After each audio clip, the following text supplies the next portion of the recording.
Welcome to MysteryCon.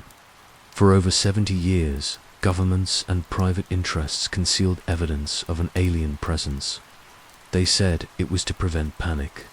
In reality, it was about control of technology, resources, and the narrative itself. They told us Groom Lake was just another patch of restricted desert, nothing but classified test flights and black budget secrets. But the moment I saw the hull glinting in the dirt, I knew this was something older, something that wasn't meant to be unearthed. Before we dive deeper, make sure to hit like, subscribe, and press the bell icon to stay tuned. I still remember the way the sky looked that morning, like a bruise spreading across the horizon. The sun hadn't cleared the mountains yet, and every contour of Nevada's forbidden expanse seemed draped in purple shadows.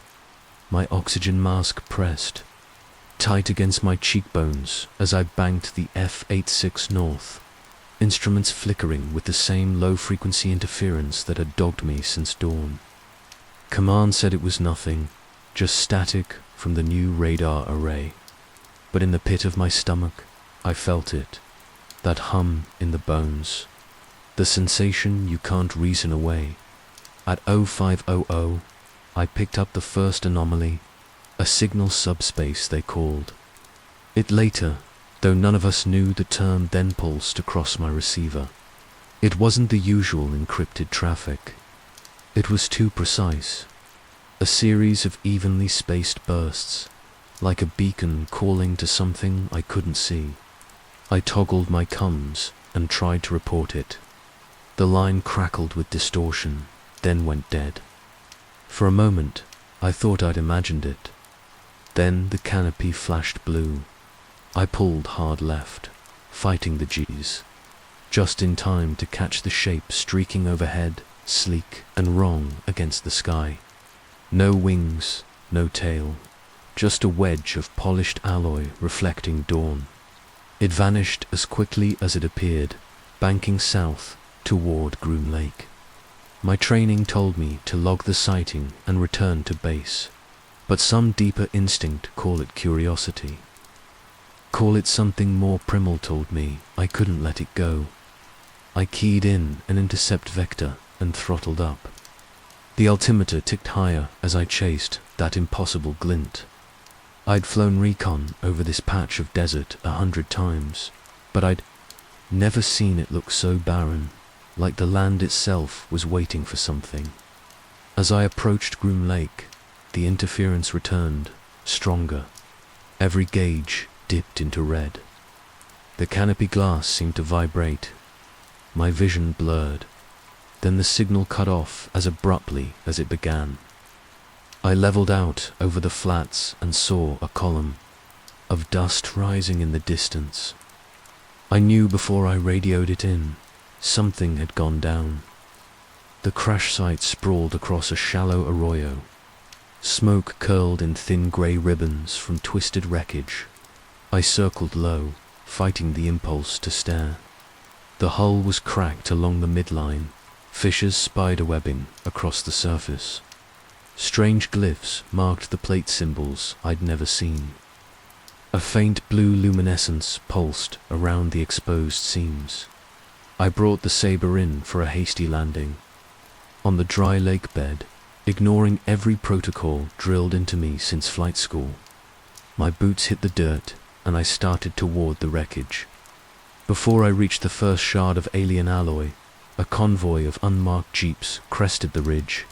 Dust swallowed them as they closed in. Men in dark fatigues fanned out, weapons leveled.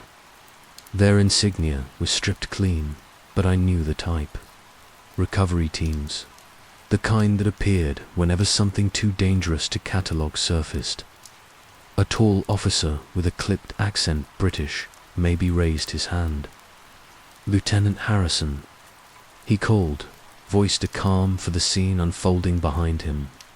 This area is under a provisional security order. You will stand down.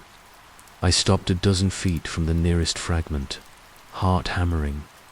Through the smoke, I glimpsed a figure, humanoid in outlines, slumped against the hull.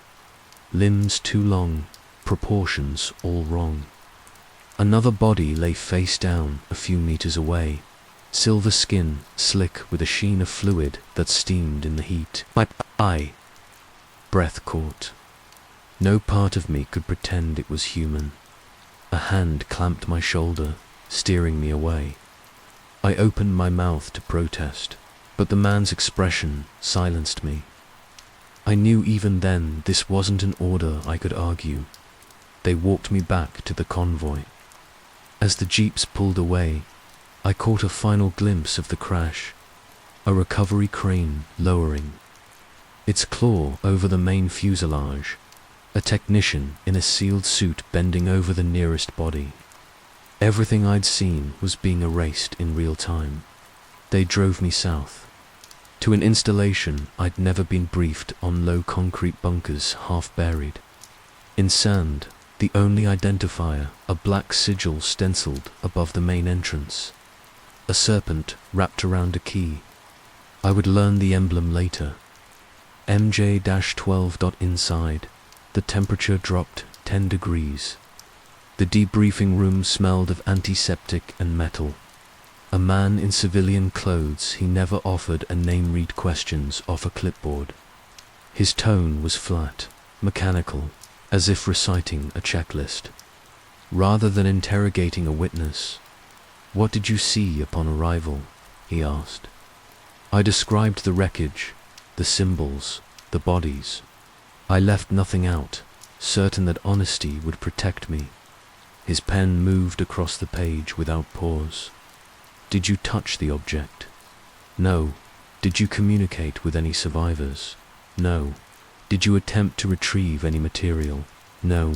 He clicked the pen closed. "For the record, Lieutenant Harrison, you understand that all observations are classified under Executive Order 543. Disclosure constitutes a federal offense." I hesitated. "I understand, but I didn't. Not really. I thought I was giving them what they wanted, so I could walk away. I didn't know then that no one walks away clean from something like this. They had me sign a document, 5 pages of legal jargon and threats of prosecution. A non-disclosure oath, but something more. A waiver, absolving them of liability for what I'd seen or what might happen next. I signed it because I didn't know what else to do. Then they led me down a corridor lined with rooms that smelled of iodine. A medic pressed something cold to the base of my skull. "This will help." "With recall interference," she said. A lie I recognized too late. The world slipped sideways. I remember only fragments, the sensation of movement. Fluorescent lights flickering overhead.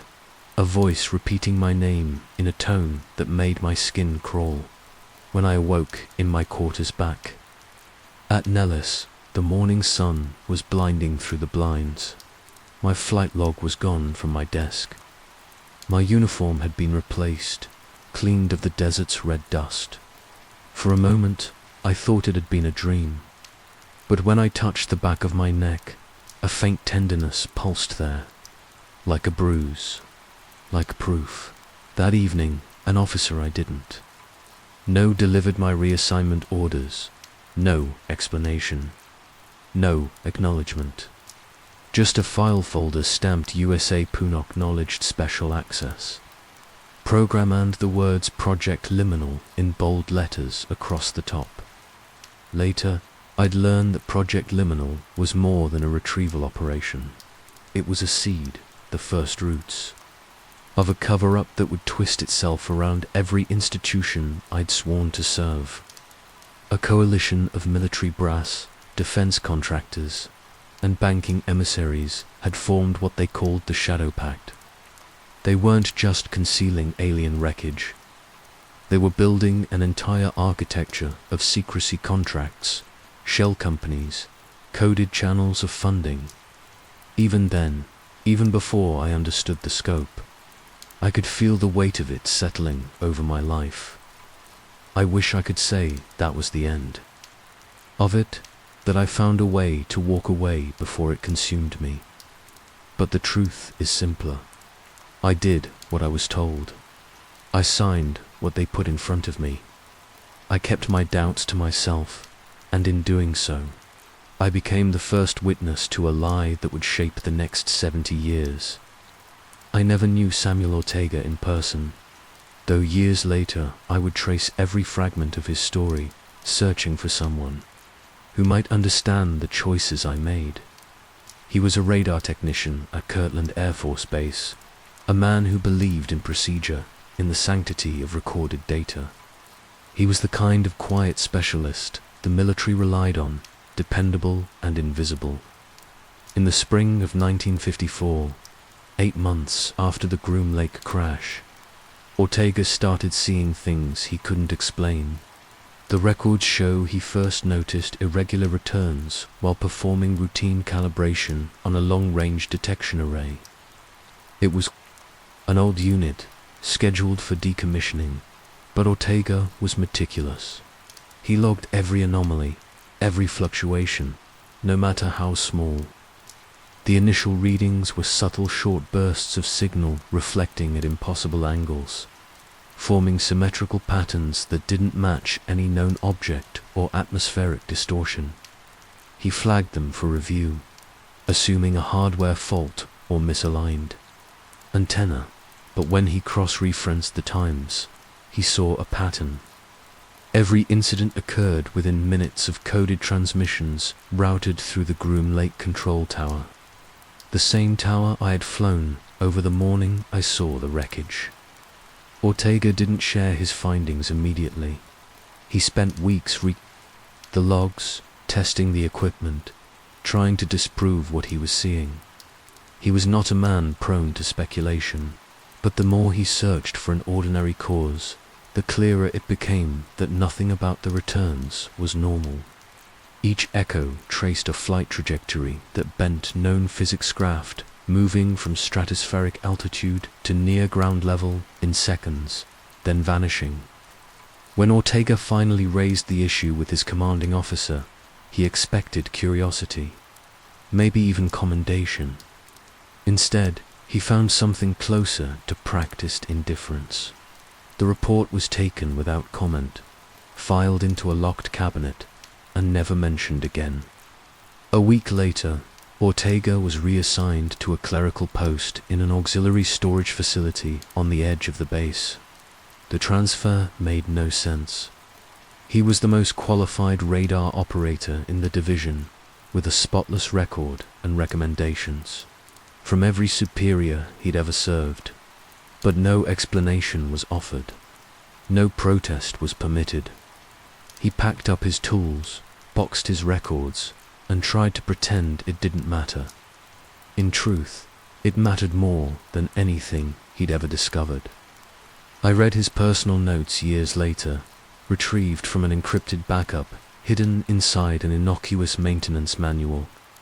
In them, Ortega described the feeling that settled over him in those final days, the sense that he was carrying a story no one wanted to hear, that he was being moved, contained, and made irrelevant by design. He called it the slow erasure, a methodical process of rewriting reality so that truth became indistinguishable from delusion. He didn't want to be a whistleblower. He wanted to be left alone to do his work, but curiosity was the only trait he couldn't suppress. One evening after another fruitless shift reviewing inventory records, he returned to the radar building under the pretense of collecting personal items. Instead, he accessed the secured console and copied weeks of raw signal data onto magnetic reels. He knew it would cost him everything if discovered, but he could no longer bear the thought of letting it disappear. Ortega made contact with a journalist named Howard Levin, a local news editor known for printing stories about base misconduct and procurement scandals.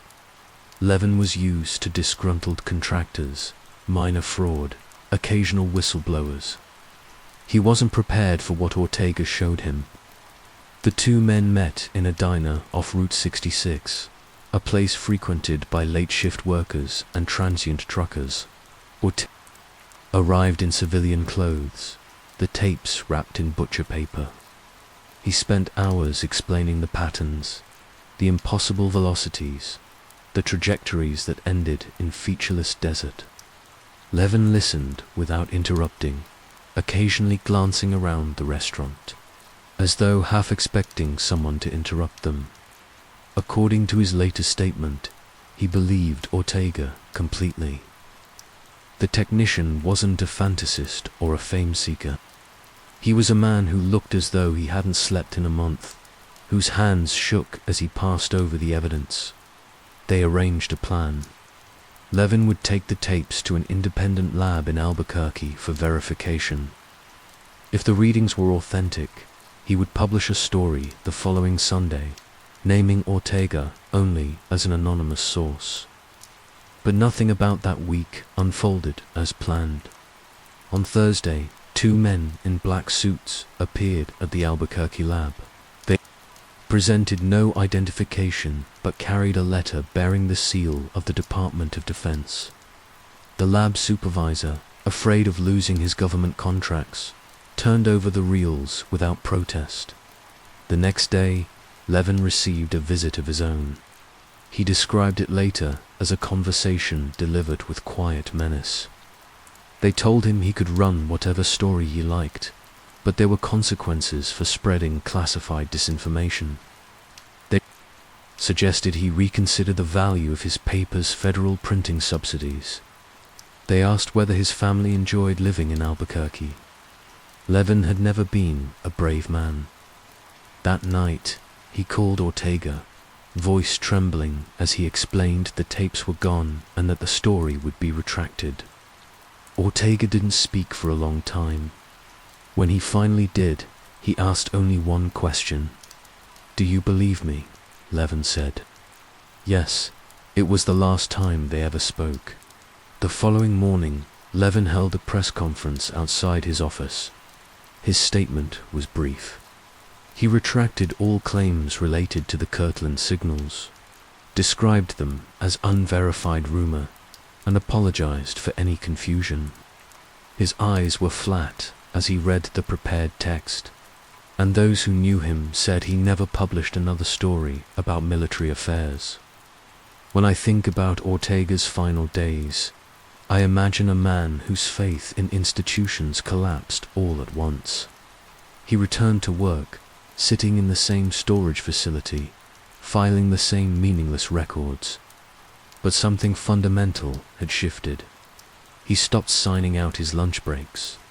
He stopped attending evening briefings. He began to spend long hours sitting alone in his car after shifts ended, engine idling in the dark. On May 14, 1954, Ortega's body was discovered in his small apartment on the north side of Albuquerque. The official report called it an accidental combination of alcohol and prescription sedatives. The autopsy was perfunctory. The funeral was arranged by a base chaplain who had never met him. His family was told he had been under stress and that no further investigation was necessary. Years later, I would stand in that same apartment, trying to imagine the moment he had decided there was no way out. The place was bare, most of his belongings cleared out by the landlord. Only a single item had been left behind, a brown ledger with hand-stitched binding. It looked like any of 1,000 government logbooks, the kind used for inventory or maintenance. But when I opened it, I saw his final entry. The handwriting was steady, the words precise. If you're reading this, it means my life has been measured and found expendable. What I've seen is real.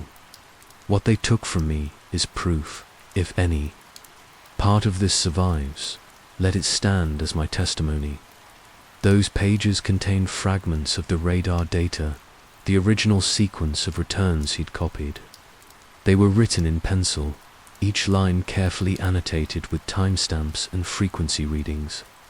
Even without the reels, the logbook was a roadmap, a record of something that defied every conventional explanation.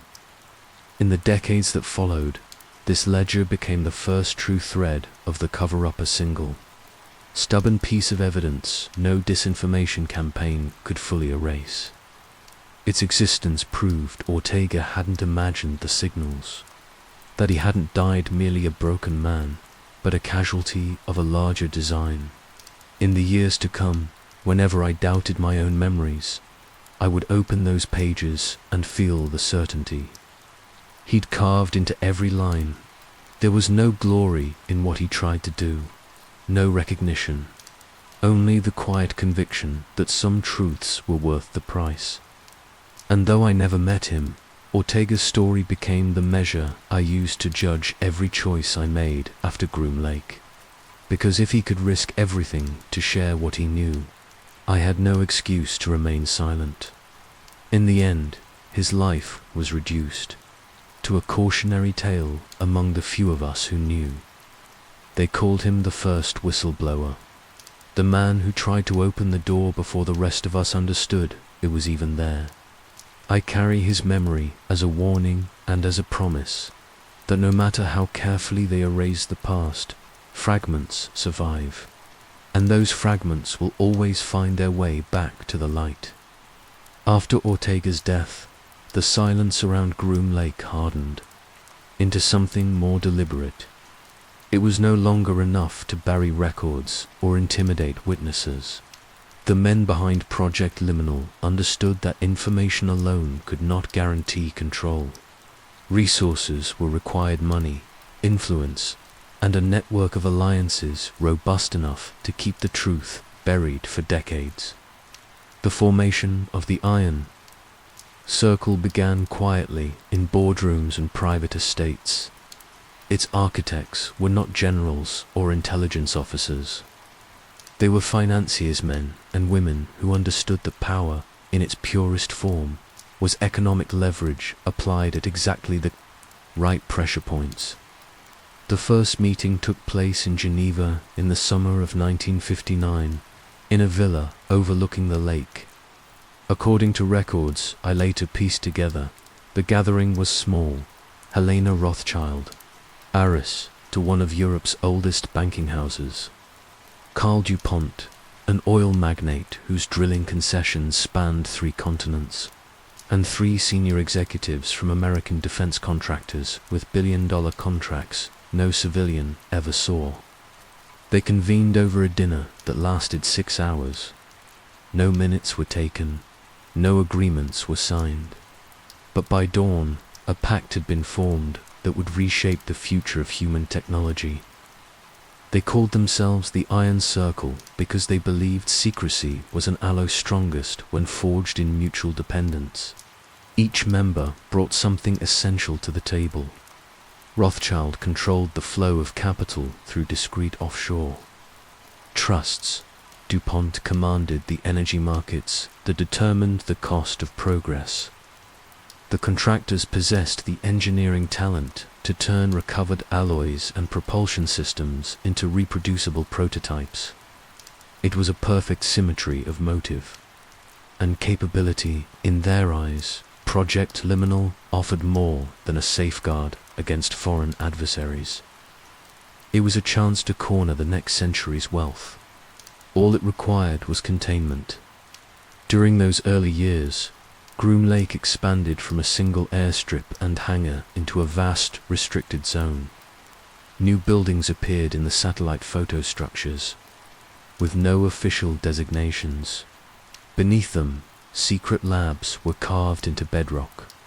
Materials from the 1952 crash were moved in stages under armored convoy, then transferred abroad to facilities in Switzerland and Japan, where local regulations were more accommodating.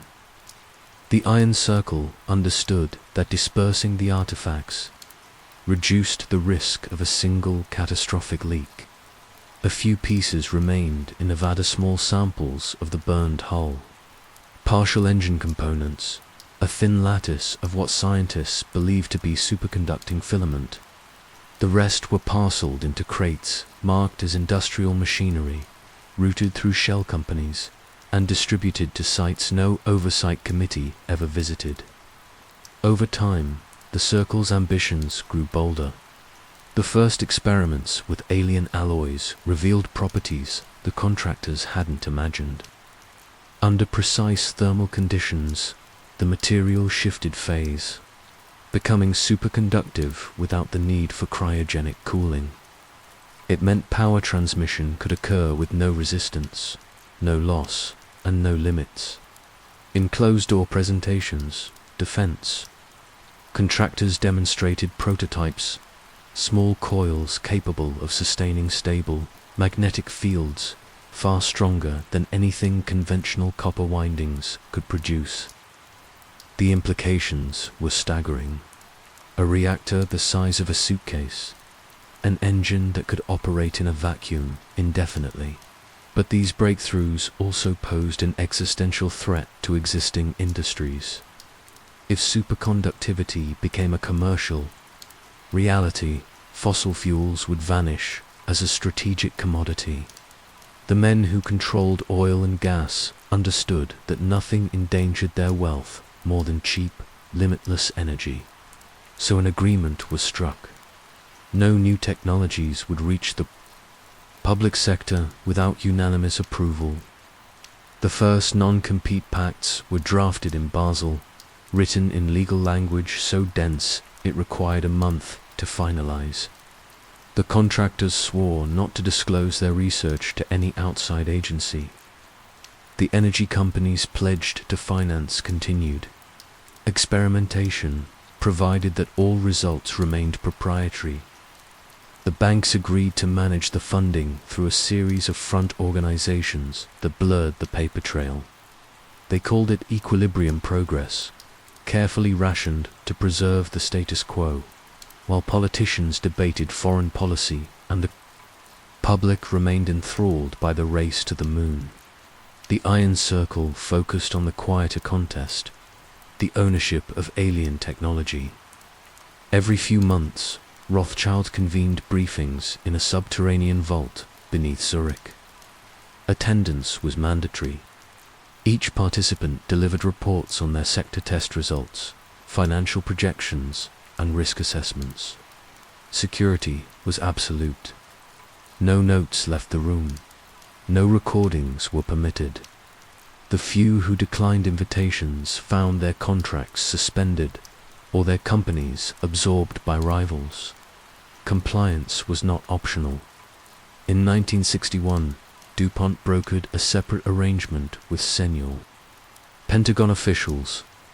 The Department of Defense received limited access to certain test results in exchange for permanent budget authorizations.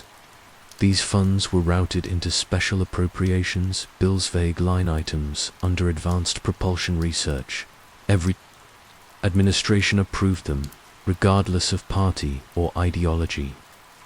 No senator wanted to be the one to oppose a project that might keep America ahead of the Soviets. It was a perfect cover, patriotic, urgent, and impossible to audit. Over time, I came to see how effective the Circle's strategy had been.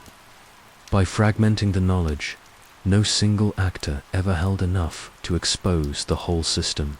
The labs in Nevada worked in isolation from the ones in Switzerland. Japanese engineers studied alloy composition without knowing what it powered.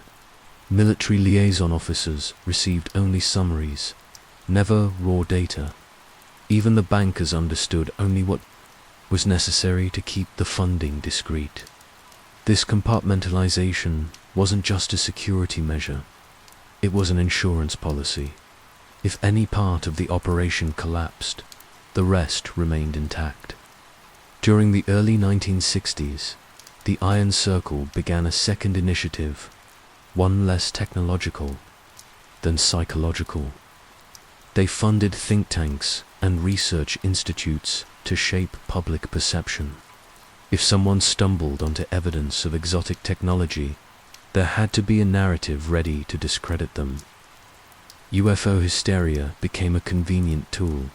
Through controlled leaks, The circle encouraged sensational stories, flying saucers in backyards, alien autopsies in cheap documentaries, abduction claims too outlandish to be credible.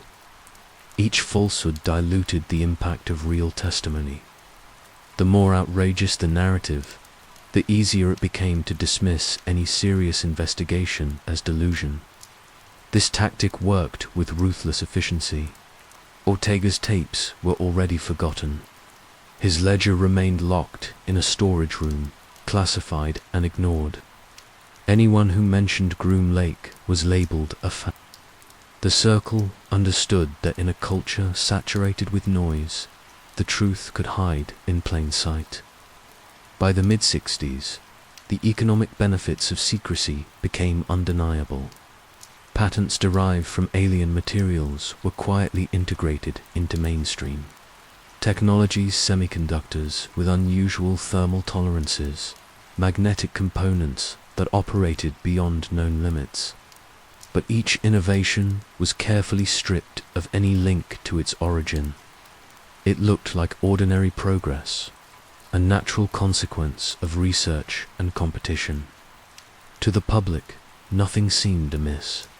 Beneath the surface, the circle's grip tightened.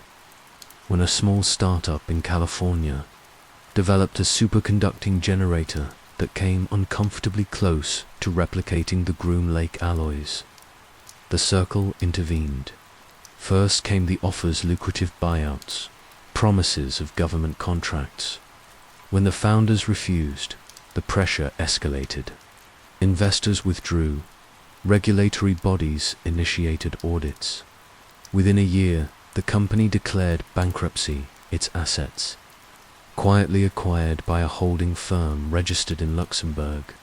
The pattern repeated itself across industries. Any enterprise that threatened the illusion of scarcity was neutralized, not with violence or overt coercion, but with the same methodical, suffocating force that had silenced Ortega. I often wondered what those early meetings felt like, dozen men and women deciding which innovations would flourish and which would wither. They believed they were stewards of stability, that humanity wasn't ready for what lay in the Groom Lake vaults. Perhaps they were right. But as I sifted through the records years later, I could see the price of their caution, a generation's worth of progress held hostage to preserve wealth and power.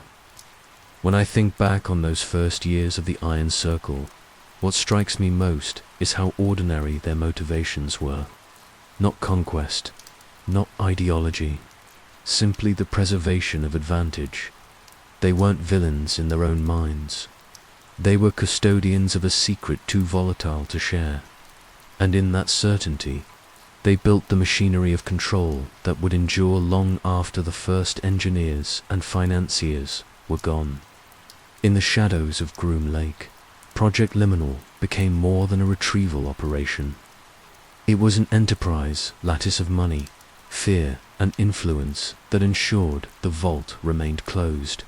And while the rest of the world imagined they were racing toward the future, the circle held the key to something far older and infinitely more. The Iron Circle believed they could contain every consequence of their decisions. They convinced themselves that a network of contracts and quiet interventions would keep the knowledge locked away. But they underestimated the nature of power. Secrets never remain in one set of hands forever. By the end of the 1960s, fragments of Groom Lake research had already slipped beyond the Circle's control. Some leaks were deliberate, calculated exchanges with the Department of Defense to secure perpetual funding. Others were accidents, the result of ambitious engineers carrying classified schematics into new posts. Once the data left the vaults, it began to seep into rival nations. The first evidence emerged in the form of whispers. Soviet intelligence began to intercept reports of unusual test flights over Nevada. Observers stationed near the western ranges claimed to see aircraft that defied conventional aerodynamics. These accounts filtered back to Moscow, where the GRU compiled thick dossiers of speculation. At first, Soviet analysts assumed the sightings were propaganda designed to exaggerate American technological advances. But by 1970, the pattern was too consistent to ignore. Reports described wedge-shaped craft maneuvering at altitudes and velocities no known platform could sustain. Each incident matched timeframes when Project Liminal test flights occurred.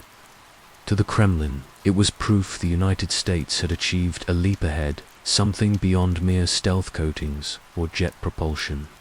They called it the X-Wing program, though that name was only a placeholder born of desperation. No one outside Groom Lake understood how the systems worked. The Soviets were determined to find out. The United States, meanwhile, saw the Soviet interest as validation of their advantage. Pentagon officials, briefed by the Iron Circle's liaison teams, believed they possessed a decisive edge, but the Circle was careful never to share the full designs. What the Pentagon received were derivatives fragments of alloy research and partial propulsion concepts, always incomplete. They were enough to fuel ambition, but never enough to replicate the original craft. Still, the secrecy could not stop. The race from accelerating, Skunk Works divisions in California began building prototypes that borrowed the alien hull shapes. Engineers believed the contours contributed to radar evasion, though they never knew the designs originated from the Groom Lake wreckage. They developed a series of airframes with canted wings and blended fuselages, configurations that looked as alien as the source material. Each prototype flew under deep cover, logged as an experimental atmospheric research vehicle. But rumors spread.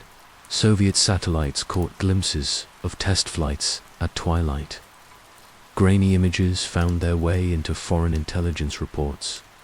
The United States assumed the Soviets were bluffing about their interest. The Soviets assumed the Americans were years from production. In reality, both sides were locked in a cycle of misinformation. They were chasing each other's shadows, convinced the other had already made breakthroughs neither possessed. In Moscow, the GRU initiated Project Fenrir, a black-budget program to reverse-engineer stealth airframes and experimental propulsion. They started with what they could verify: radar-absorbing materials, blended surfaces, and thrust vector nozzles. The designs were crude compared to what I'd seen in the Groom Lake vault, but they were a step into unknown territory. Soviet test pilots began flying prototypes over remote stretches of Kazakhstan. Their reports described unstable handling and unpredictable energy fluctuations around the engines. Some pilots died during early trials, their deaths recorded under the classification of training accidents. In the United States, similar tragedies unfolded. One of the first X-Wing prototypes, designated SO3, crashed during a high-altitude maneuver. The pilot's body was recovered in fragments, and the incident was blamed on G-force syndrome. Internally, engineers knew the truth. The craft's propulsion field had collapsed, folding structural components inward. The accident report was buried in a sealed annex of Project Liminal. Only a few people ever read it. I was one of them. Each death became another justification for deeper secrecy. Military leaders argued that the public could never accept the risks of pursuing such advanced technologies. Disclosure, they claimed, would only invite scrutiny and political backlash. Better to protect the illusion of control. Better to bury the truth with the pilots who had sacrificed their lives. While prototypes continued to fail, intelligence operations escalated. NATO's Echelon network, created to intercept Soviet signals, discovered that the GRU was collecting data on every known US black-budget project. Analysts realized that if the Soviets learned even fragments of the real propulsion research, it could trigger an arms race beyond anything witnessed during the space program. In response, back-channel agreements formed between select NATO and GRU representatives informal understandings that neither side would publicly acknowledge the existence of the craft. Each nation feared the same scenario: open confirmation of non-terrestrial technology, followed by a scramble for dominance that might destabilize the world order. To prevent this, they created a fragile consensus. It was an arrangement based on shared interest rather than trust. Echelon analysts funneled curated misinformation to Soviet contacts, exaggerating failures and downplaying successes. The Soviets reciprocated with partial disclosures of their own setbacks. Both sides tried to slow each other's progress by trading carefully doctored intelligence. It was a theater of illusions, a contest waged in hidden reports and midnight exchanges. Behind the scenes, the Iron Circle remained the only faction with the full picture. They watched the arms race unfold with calculated detachment, convinced they could manage the chaos. The Circle's strategy relied on a simple principle: as long as no one possessed a complete understanding of the alien systems, no one could break the balance. But containment required vigilance. Every leak, every stray rumor had to be managed. That responsibility fell to the teams who had once retrieved Ortega's tapes and cleared his apartment. By the mid-1970s, these operatives had evolved into a formal unit under CIA oversight. The public never learned their true designation. Internally, they were simply called the Office of Disinformation. Their methods were precise. When a journalist in New Mexico began investigating unusual air traffic near Groom Lake, they staged a controlled leak of outlandish UFO narratives to discredit him. When an engineer defected to Canada with a briefcase of alloy samples, they planted evidence suggesting he was mentally unstable. Each operation was designed to ensure that the truth remained unprovable, hidden beneath layers of absurdity. Sometimes, the simplest tactics worked best. One night in 1978, a Soviet operative attempted to infiltrate a contractor facility near Palmdale. He vanished without a trace. Officially, he never existed. Privately, I learned he had been captured by a Circle security team and traded back to the Soviets in exchange for silence. The cover story blamed the KGB for abandoning their own agent. In reality, neither side wanted to acknowledge how close the man had come to exposing the heart of the operation. As the Cold War entered its final decade, the stealth arms race continued to consume resources and lives. Billions vanished into classified budgets. Engineers worked in windowless hangars, chasing designs they barely understood. Pilots died testing airframes that broke the laws of physics. Intelligence agencies traded lies as currency. And through it all, the Iron Circle profited. The contractors secured endless funding. The banks reaped the benefits of controlling strategic patents. The energy magnates watched the world remain dependent on oil, secure in the knowledge that nothing was close to replacing it. Every time I returned to Groom Lake, I saw the same pattern repeating. Ambition and fear locked in a cycle neither side could escape. Each new prototype was hailed as the breakthrough that would secure permanent superiority. Each failure was buried with the same cold efficiency. I used to wonder if the Circle believed their own assurances, if they truly thought they were protecting humanity from knowledge it couldn't handle.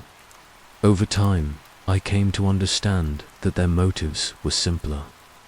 They were protecting the systems that sustained them, the alliances, the wealth, the illusion of control. In the end, the stealth arms race achieved exactly what the Circle intended. It distracted every rival power, consumed vast resources, and obscured the origin of the technology. By the time the Cold War began to fade, no one could untangle the truth from the deceptions. Groom Lake remained an enigma.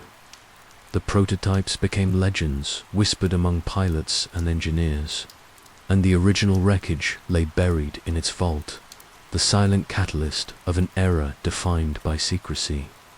By the early 1980s, the machinery of secrecy had become so entrenched it felt immovable. Every department, every contractor, every intelligence liaison knew their place. They understood the rules and accepted the trade-offs. But no system is perfect.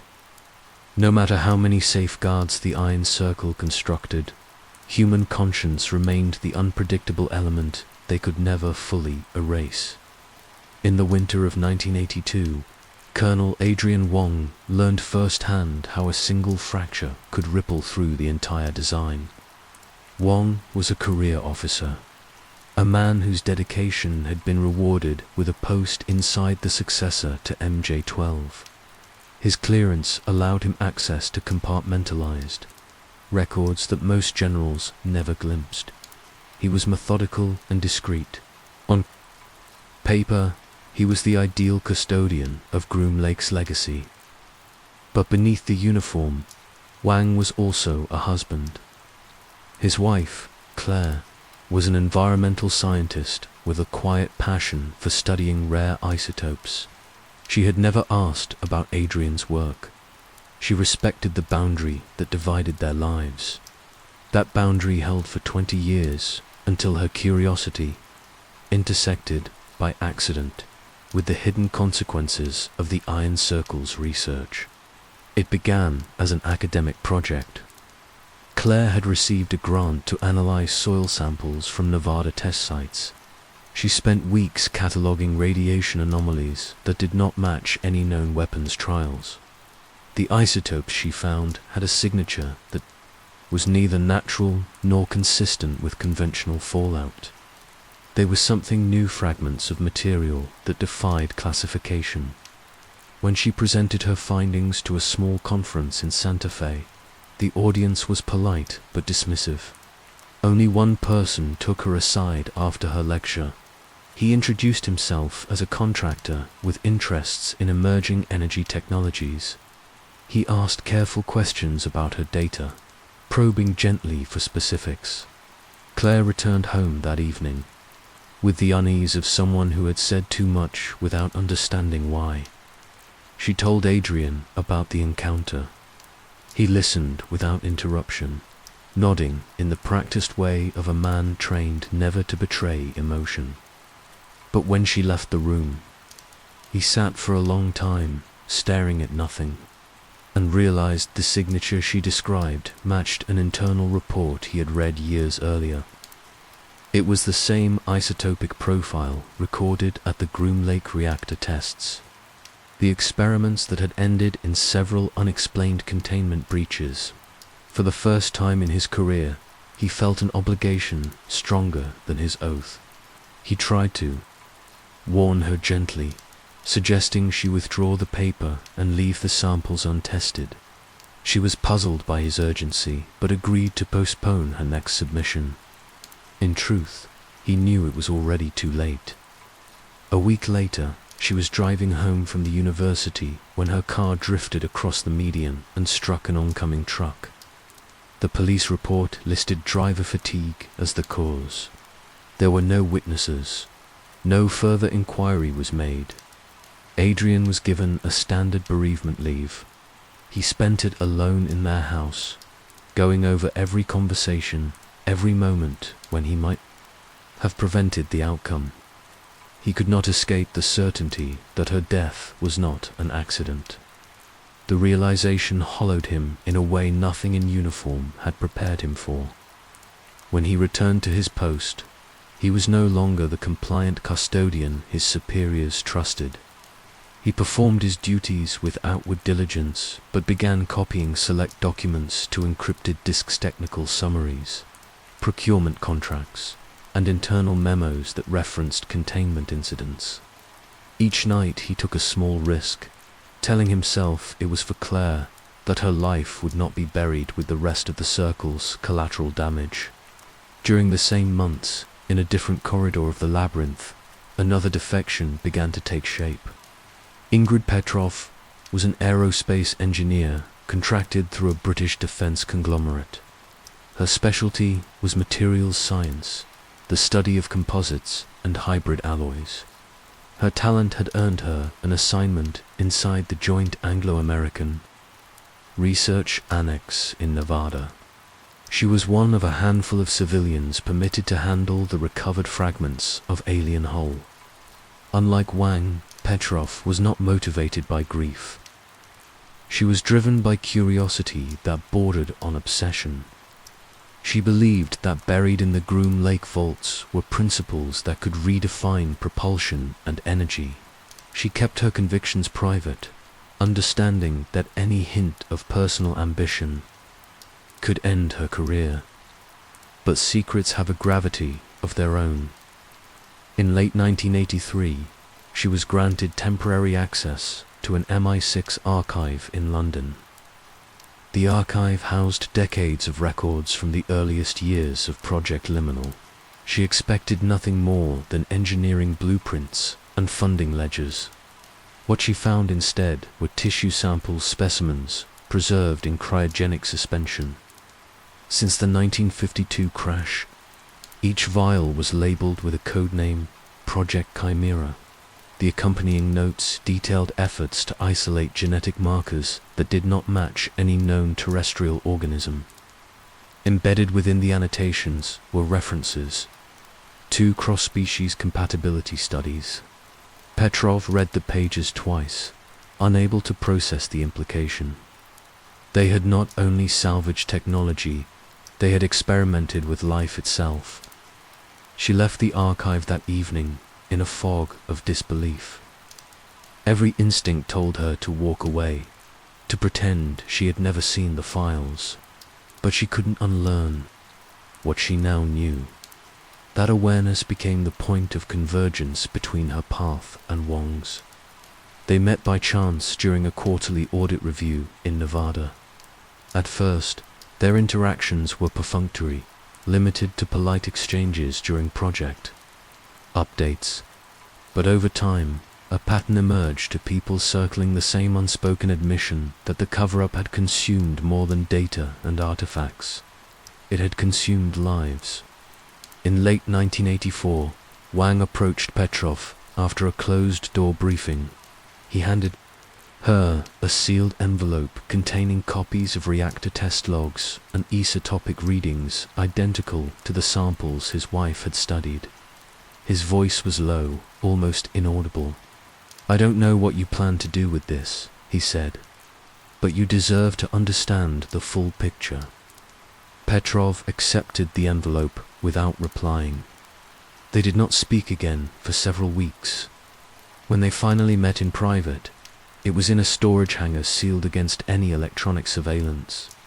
They compared notes until dawn, each revelation confirming what the other already suspected.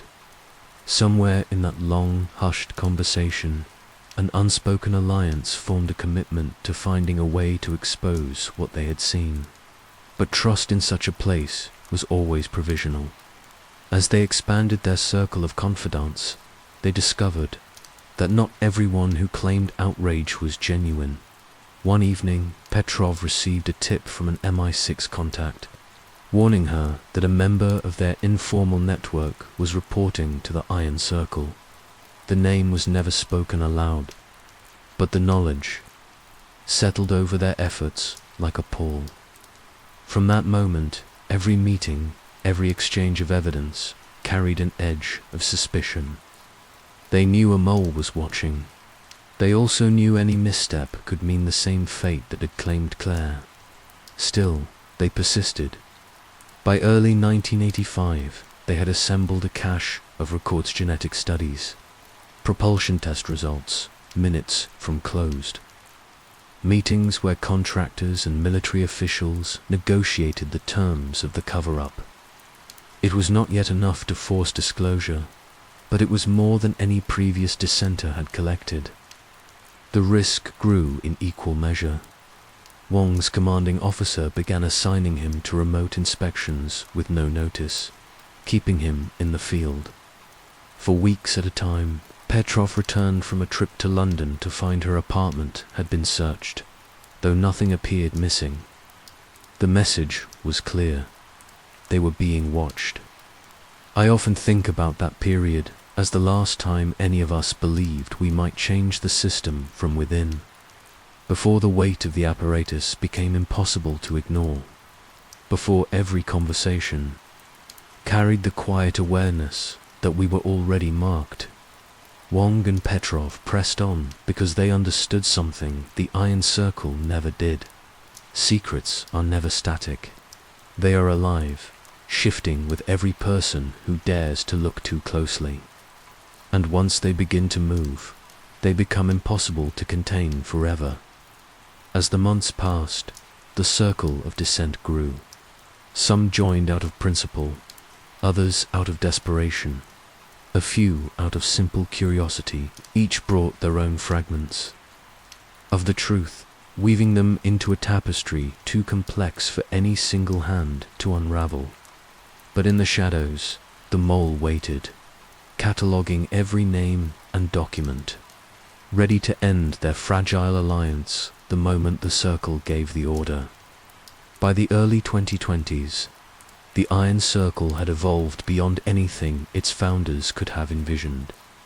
What began as a pact among financiers and defense contractors had become an ecosystem, a self-perpetuating system of influence that spanned continents. Its secrecy endured not because it was perfect, but because it was embedded into the daily machinery of governments and corporations. For decades, the Circle relied on the same tools to suppress dissent: intimidation, financial ruin, selective leaks of disinformation. But they had underestimated how technology could change the rules. It was no longer enough to control physical records. The digital age had scattered fragments of truth across thousands of networks, where no vault or security protocol could keep them hidden forever. In the autumn of 2023, that vulnerability came into focus through the quiet rebellion of a single analyst. Priya Malik never set out to betray the institution that had shaped her life.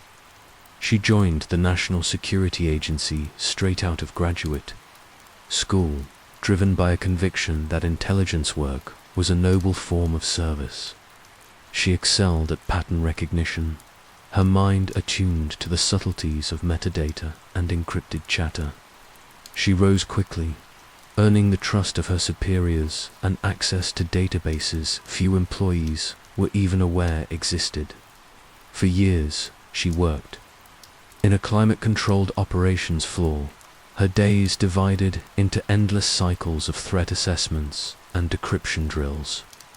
She accepted the classified nature of her assignments. She believed the secrecy protected people, but over time, she began to notice small inconsistencies that eroded her faith. References to programs she could not find in official indexes. Briefings that stopped mid-sentence when senior officers entered the room. Data flagged as critical that never appeared in any published intelligence summary. She told herself it was compartmentalization, the natural hierarchy of clearance. Still, the doubts lingered. Her turning point came in November when she was tasked with auditing a secure server cluster known internally as Black Archive. It was a repository of legacy files, old intelligence feeds, unprocessed intercepts, and raw captures from defense contractors. She expected nothing remarkable. She had performed similar audits dozens of times. But as she sifted through the directories, she came across a collection labeled Project Inversion. The folder contained no description, just a string of alphanumeric codes. When she opened the first file, she found schematics for a neural interface in elaborate design capable of linking a human brain directly to control systems. The language was precise, dense with technical notation, but the meaning was unmistakable. It was an instruction manual for merging organic consciousness with alien technology. The deeper she read, the clearer it became that this was no theoretical project. Embedded in the documents were progress reports from contractors describing test subjects, outcomes, and fatality rates. Some entries were redacted, but enough remained to piece together the reality. The Iron Circle had spent decades perfecting a system that could override human autonomy in the service of piloting recovered craft. Priya sat back in her chair, unable to look away from the screen. She felt the room recede around her, her heart beat loud in the hush of recycled air. It was not just the horror of what she had found. It was the certainty that the program still existed, hidden in budgets and facilities she could not name. She knew she could report the discovery to her supervisor. She also knew what would happen next. The files would disappear into a higher classification, and her access would be quietly revoked. She would be reassigned to a new project, her record marked with a note she would never see. It was the same pattern she had studied in other contexts, how inconvenient truths vanished behind the language of national security. For the first time in her career, she considered an alternative. She could take the data. She could make it impossible to bury. That decision was not impulsive. She spent 3 days planning every step, reviewing logs to ensure her queries appeared routine. She created a chain of decoy processes to mask her access. She used an air-gapped workstation to write an encryption module that would fragment the files into thousands of pieces. She chose an alias, Spectre. It felt fitting, a presence that could slip between systems unnoticed. On a cold morning in December, she executed her plan.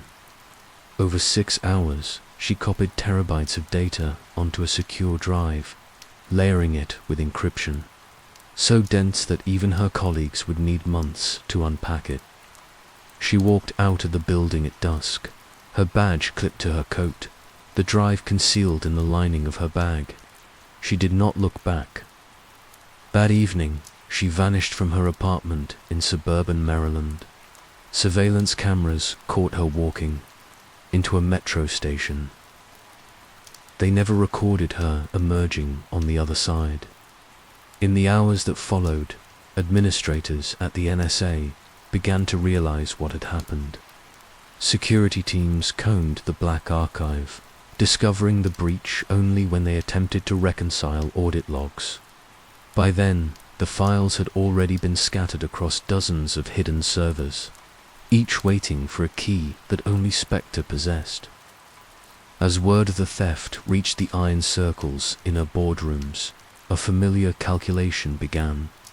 They knew the loss was serious, but they also believed no one could decipher the data without the decryption schema. Their priority became containment. Priya Malik, recover the key, and erase every trace of the breach. But the Circle was not the only faction tracking her disappearance. In the shadow networks of independent researchers and whistleblowers, rumors spread of a cache that could expose decades of hidden experimentation. The Watchers, an informal alliance of former intelligence officers, disillusioned contractors, and investigative journalists, picked up the first hints of her alias in encrypted forums. They had no name, no location, only fragments of code, left behind as a challenge to anyone willing to pursue them. For weeks, nothing moved. The files remained locked in limbo. Then, in early January, Spectre resurfaced. An anonymous message appeared on an invitation-only darknet board frequented by cryptographers and privacy activists. The post was simple, a single block of text with instructions for accessing a sample fragment of Project Inversion. It was signed with a hash that verified the sender's identity. The fragment spread quickly, examined by experts across 4 continents. Though heavily redacted, it was enough to prove the authenticity of the leak. It showed cross-referenced logs of neural interface tests, including dates and contractor signatures. Even in partial form, the content was incendiary. The watchers understood the stakes immediately. Whoever controlled the full archive held leverage unlike anything seen in the history of disclosure. It was not just evidence of recovered craft. It was proof of human experimentation. In response, the Iron Circle escalated their search. Their cyber teams launched silent probes into the networks where the files had appeared. They deployed specialized countermeasures code that could track access attempts and corrupt copies with malicious payloads. At the same time, operatives in the physical world traced Pryor's last known movements. They interviewed her colleagues under pretexts of routine security checks. They surveilled her family, her closest friends, every former contact. But Spectre had anticipated these measures. Each fragment of the archive was protected by time-locked encryption that would erase itself if tampered with. Every attempt to open the files triggered automated routines, ensuring that no part of Project Inversion could be used or destroyed without her consent. The Watchers understood the challenge. They would have to break the encryption without activating the fail-safes, and they would have to do it before the Iron Circle closed in on them. In hidden chat rooms, the first alliances formed teams of cryptographers, data analysts, and veteran intelligence officers working in parallel to decode the files. They knew the Circle would not tolerate any compromise. Already, rumors circulated that Black Ops teams had been mobilized to intercept anyone who possessed fragments of the data. In the quiet hours before dawn, Priya watched the chaos unfold from a safe house she never stayed in more than one night. She followed the message boards, noting every question, every theory, every failed attempt to crack her code. She understood that this was the point of no return. There was no path back to anonymity, no hope of resuming the life she had left behind. But there was also no regret. For years, she had been part of the machinery that buried the truth. Now, she had become the fracture the Circle could not mend. In that final moment before sleep, she allowed herself one small thought. She hoped someone, somewhere, would finish what she had begun, because no matter how vast the conspiracy, it could not endure forever against the persistence of people willing to risk everything to bring it into the light. By early 2024, the Iron Circle understood they were no longer the sole arbiters of the secrets they had guarded for 70 years. Priya Malik's disappearance and the leak of Project Inversion data had destabilized the illusion of absolute control. Every week, new rumors appeared on private forums, each one closer to the truth than the last. Yet while the Circle scrambled to contain the fallout, another force was quietly preparing to move into the open. Paloma Dynamics had operated in obscurity for decades. Publicly, it was an advanced materials company specializing in precision manufacturing. Privately, it was one of the Circle's most trusted contractors, given limited access to alien alloys and partial propulsion research. Since the 1990s, Paloma's engineers had refined superconductive components drawn from the original Groom Lake wreckage. Though they never possessed complete blueprints, they were masters at reverse engineering fragments into usable prototypes.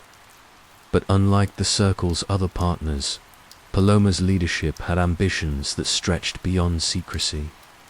The company's CEO, Victor Garreau, believed the time was approaching when controlled disclosure could be used not to protect the public, but to secure an unassailable commercial monopoly. For years, Garreau lobbied the Circle to authorize a limited demonstration of their quantum processor designs. He argued that introducing select innovations would distract public curiosity, absorbing scrutiny in manageable doses while preserving the deeper secrets. The Circle resisted, convinced that any revelation risked igniting a race they could not contain. But in the aftermath of Moloch's leak, their consensus fractured. Some directors saw Garreau's plan as the least dangerous option a chance to reassert authority by shaping the narrative rather than reacting to it. In January, Paloma received quiet approval to prepare a demonstration. Under strict guidelines, they would present a single prototype to a vetted audience of investors and select journalists. The event would be invitation only, with every attendee bound by non-disclosure agreements and monitored by security teams. The prototype itself was called the Horizon Processor. It was a palm-sized chip incorporating exotic lattice structures, capable of executing parallel computations far beyond any known architecture. Though the design relied on proprietary modifications, its origins were unmistakable. The core principles had been derived from the alien control systems retrieved at Groom Lake. On the morning of March 2nd, Paloma hosted the demonstration in a secure conference suite in Palo Alto. The audience was small, less than 50 people, but each represented a node of influence. Venture capital firms, government liaisons, major defense contractors.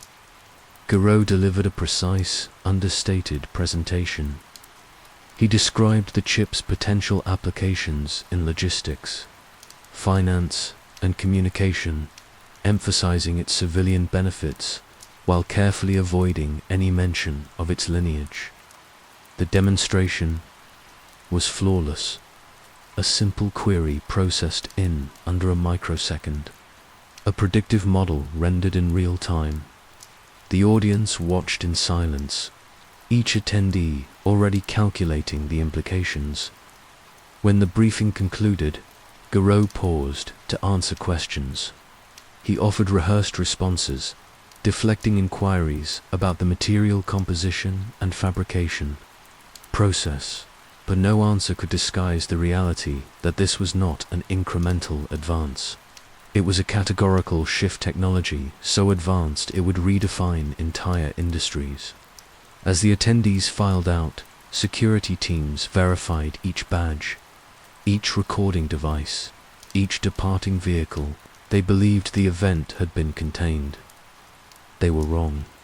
Within 24 hours, descriptions of the Horizon Processor appeared on darknet channels frequented by independent researchers and rogue intelligence analysts. No images were leaked. No files were stolen. But the accounts were detailed enough to convince those who had been watching that Paloma had crossed an invisible threshold. For years, the watchers had operated in isolation, trading rumors and partial data.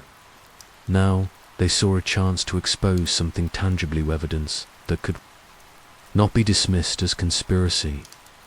Among them was Tomas Novak, an engineer who had once contracted with Paloma before being quietly blacklisted after asking too many questions about material sourcing.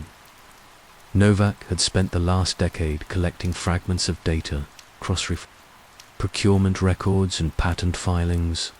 When he read the accounts of the demonstration, he recognized patterns he had seen in internal memo references to the same lattice configurations and superconducting filaments. He contacted his watcher colleagues that night. Together, they began tracing shipments from Paloma's Nevada facilities.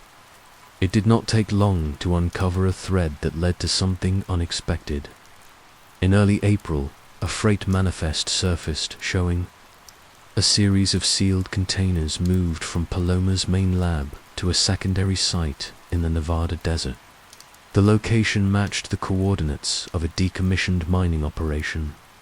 On paper, it was listed as a storage depot, but aerial imagery revealed new construction-fenced perimeters, prefabricated structures, a dedicated security presence. The watchers understood what they were seeing. The Horizon processor was only the visible part of the operation. Beneath the surface, Paloma was preparing something larger. They suspected the facility housed production lines, maybe even test chambers for systems no one outside the circle had ever confirmed. The watchers debated their next move in encrypted meetings. Some argued for caution, fearing infiltration or exposure. Others insisted the leak of Project Inversion had already forced the circle into reactive mode. They believed any hesitation would squander the advantage. In the end, they agreed to send a reconnaissance team to collect first-hand evidence. If they could secure images or samples, they could prove to the public that the technology existed. On April 22nd, under a cloudless desert sky, the team approached the facility at dusk. They wore plain clothes, carried no weapons, and used commercially available drones to map the perimeter. The operation was designed to be invisible. Yet even as they advanced, they sensed the quiet precision of Paloma's security. Black SUVs idled in the distance. Men in dark tactical gear moved in rotating patrols. No insignia marked their uniforms, but the posture and discipline were unmistakable professionals trained for containment. The watchers had planned for the possibility of interception. Every team member carried a deadman transmitter that would release their data if they were captured. But no confrontation came that night.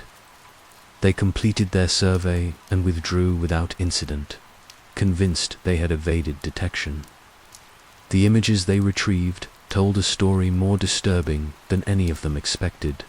One photograph, taken through the high windows of a warehouse, showed a bank of vertical chambers lined with conduits, though no labels were visible. The configuration matched older blueprints from the Groom Lake Archives test rigs, designed for partial field containment of exotic energy sources. Another image showed sealed crates, each stenciled with barcodes, registered to Paloma's logistics branch. The crates were identical in dimension to those used decades earlier to transport alloy fragments from Nevada to Switzerland. The watchers knew the significance. If Paloma had acquired the remaining samples of the Groom Lake wreckage, they controlled the only physical evidence that could not be dismissed as folklore. The discovery shifted the watchers' strategy overnight. No longer content to leak fragments, they resolved to expose the entire operation. They began preparing a coordinated release, drafting statements, and assembling files for distribution. Two sympathetic journalists. Yet even as they worked, the Circle's countermeasures moved into place. Within days, Paloma's legal division issued preemptive injunctions against media outlets suspected of contact with the watchers. The Circle's private intelligence contractors seeded stories that painted the watchers as disinformation operatives. Anonymous tips flooded social media, framing the reconnaissance photographs as manipulated images. Despite these efforts, momentum continued to build. Protesters gathered outside Paloma's headquarters in San Francisco, waving signs that demanded accountability and transparency. News segments debated whether the demonstrations were genuine or staged by rival corporations. The tension grew with each passing week. As May drew to a close, the watchers finalized their plan. They would synchronize their leak with the next shareholder meeting of Paloma Dynamics. In a single coordinated action, They would release every document, every image, every witness testimony. It was an audacious gamble. They understood that if they failed, the circle would silence them permanently. But there was no appetite for retreat. For decades, the circle's power had rested on the conviction that no one could assemble enough evidence to force disclosure. Now, at last, that conviction was cracking. In the final hours before the release, Novak sat in a borrowed workspace surrounded by monitors. He thought of every colleague who had vanished, every story buried beneath official denials. He did not know if the leak would bring down the circle or merely wound it, but he knew something fundamental had changed. The truth was no longer an abstraction. It was alive, woven through data and witness accounts, waiting to be seen. As the hour approached, he sent the final authorization code to the other teams. Then he closed his eyes and waited, knowing there would be no going back. In the first week of June 2024, the Watchers convened for the first time in person. For years, they had operated as a loose network of encrypted handles, anonymous messages, and carefully curated leaks. But the Paloma revelations had pushed them past the threshold of secrecy into the urgency of collective action. The safe house was an old chalet tucked into a forest outside Zurich, a place chosen for its isolation and proximity to sympathetic contacts in European media. Each member arrived separately, using aliases and staggered travel schedules. They carried nothing that could be traced electronically. No one spoke openly until every door was sealed and every signal jammer was active. The room where they met was spare, lit only by a single overhead bulb. A folding table held the fragments of their work, printed dossiers, flash drives, annotated blueprints. In the center lay a secure laptop containing the Horizon processor images and the evidence, gathered from Paloma's Nevada site. The atmosphere was tense, not with fear but with the realization that no one present could pretend their work was speculative any longer. This was no longer about theory. It was about exposing the largest coordinated cover-up in human history. Tomas Novak began by recounting the reconnaissance findings in detail.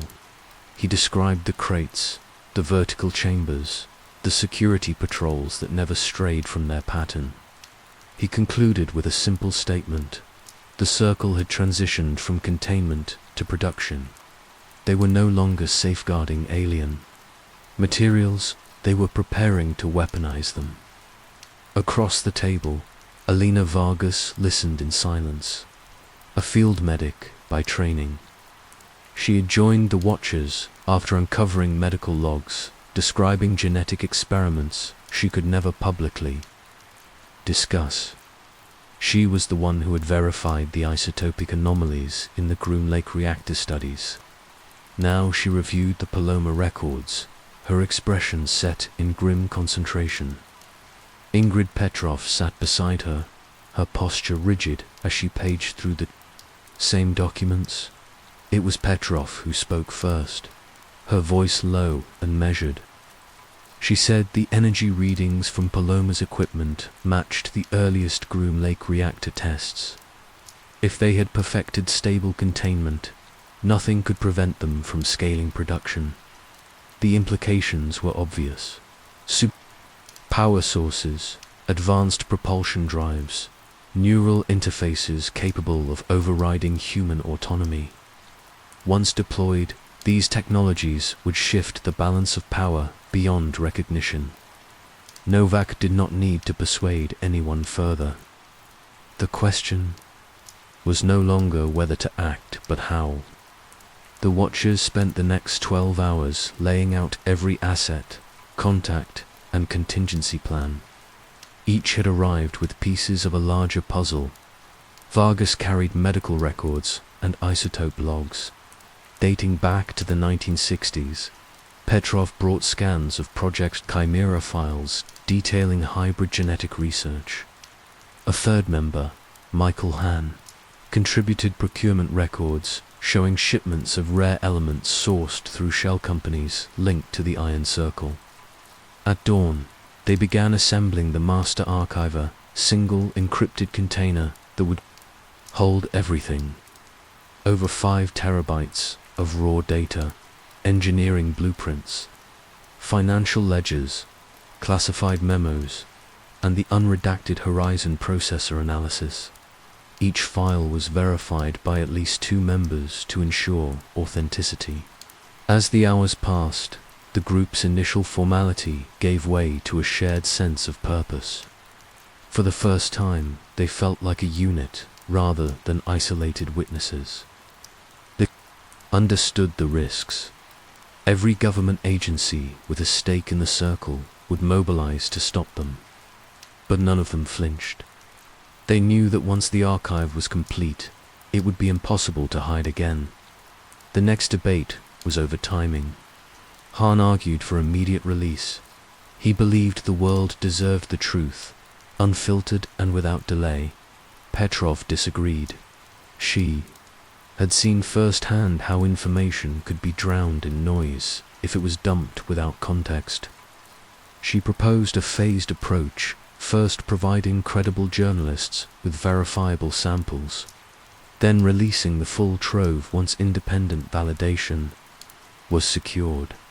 The argument lasted hours.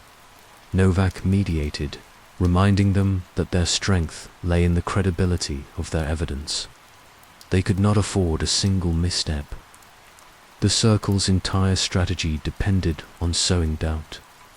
If they presented anything speculative, it would be used to discredit the rest. In the end, they reached a compromise. They would coordinate a synchronized release across 3 continents, North America, Europe, and Asia. Each time zone would have its own team, prepared to distribute the data simultaneously. The logic was simple. If they spread the release across multiple jurisdictions, no single authority could suppress it completely. Once they agreed, the work became methodical. They divided responsibilities into task teams. Vargas and Petrov would finalize the scientific documentation and medical logs. Hahn and Novak would prepare the engineering, schematics, and procurement records. A smaller communications cell would handle contact with journalists and whistleblower organizations. For the first time in decades, the Watchers were no longer reacting to events. They were driving them. As night fell over the chalet, a cold wind stirred the trees. No one slept. They worked in silence, pausing only to review each file before it was sealed in the archive. By dawn, the container was nearly complete. Only the cryptographic signatures remained. Each member contributed a unique key derived from their personal encryption algorithms. Once combined, the keys would lock the archive with a hash so complex that even the most advanced systems would need decades to brute. They called the final version the Witness Archive, a record not just of the technology but of every person who had tried to expose it. Novak insisted on including Ortega's original ledger. He argued that their work was a continuation of his sacrifice. No one disagreed. As they prepared to transmit copies to secure servers around the world, Vargas suggested a final precaution, a dead man protocol that would trigger a second release if any team member disappeared. Petrov activated the sequence, programming it to scan encrypted messaging accounts for signs of distress codes. If triggered, it would upload the Witness Archive to thousands of public nodes, ensuring that even if the Watchers were silenced, the evidence would remain. With the technical preparations complete, the final hours were devoted to planning the distribution strategy. Each team identified the outlets and organizations they trusted most. They drafted statements that would accompany the files, carefully explaining their provenance and the years of verification behind them. No one allowed themselves to imagine how the public would react. It was enough to know the truth would finally exist outside their small circle. When the last review was finished, Novak stepped back from the table. He looked around the room at the faces illuminated by the soft blue glow of the monitors. No one spoke. They understood that the moment they sent the authorization signal, there would be no retreat. They had crossed the line from investigation to open defiance. The Watchers had become a threat the Circle could not ignore. At precisely midnight, Petrov entered the first command sequence. Hon confirmed the outbound connections were active. Vargas verified that the hash matched their master signature. Novak placed his hand on the laptop lid, as if to steady it. Then, he pressed the final key. The witness archive began to replicate, spawning secure containers across 3 continents. The operation took less than 10 minutes. By the time the last transfer completed, the safe house was filled with a hush that felt deeper than silence. No alarms sounded. No messages appeared. For a moment, it seemed almost anticlimactic, but they all knew that elsewhere, systems were waking. Surveillance algorithms were flagging anomalies. The Iron Circle's counterintelligence networks were already receiving alerts. In the hours to come, their names would be circulated in briefings and contingency plans. Operatives would be dispatched. Contingencies would be activated. But in that moment, none of it mattered. The Watchers had done what they came to do. They had built a record that could survive them. Novak looked at Petrov. She nodded once, her eyes clear and unwavering. They both knew what came next. The only question left was how far the Circle would go to stop the rest of the world from seeing what they had uncovered. The Watchers knew their actions had placed them on borrowed time. The witness archive was secure, replicated in dozens of encrypted nodes, but the moment it began circulating, the Circle's response machinery had activated. Surveillance networks scoured the dark web for the upload signatures. Operatives tracked known associates and family members, yet in the first week after the release, no direct counterattack came. Instead, the Circle concentrated on discrediting the leak. News outlets received anonymous dossiers alleging the archive was a Russian fabrication. Commentators debated the authenticity of the data, each arguing over details too technical for most viewers to follow. It was exactly the confusion the Circle wanted, but beneath the noise, something shifted. Private contacts the Watchers had cultivated for years reached out with offers of help. Some were former intelligence officers whose allegiances had eroded. Others were archivists and researchers who recognized the material as genuine. The support arrived in small increments: discreet funding, secure communications channels, safe houses in cities across Europe. As the Watchers regrouped in Zurich, their focus turned to the last untouched fragment of the Circle's infrastructure, the Swiss hangar that had received the largest shipment of Groom Lake salvage in the 1970s for decades. Rumors had surrounded that site. Satellite imagery showed a reinforced structure buried beneath the Jungfrau Massif, concealed by a military training reservation.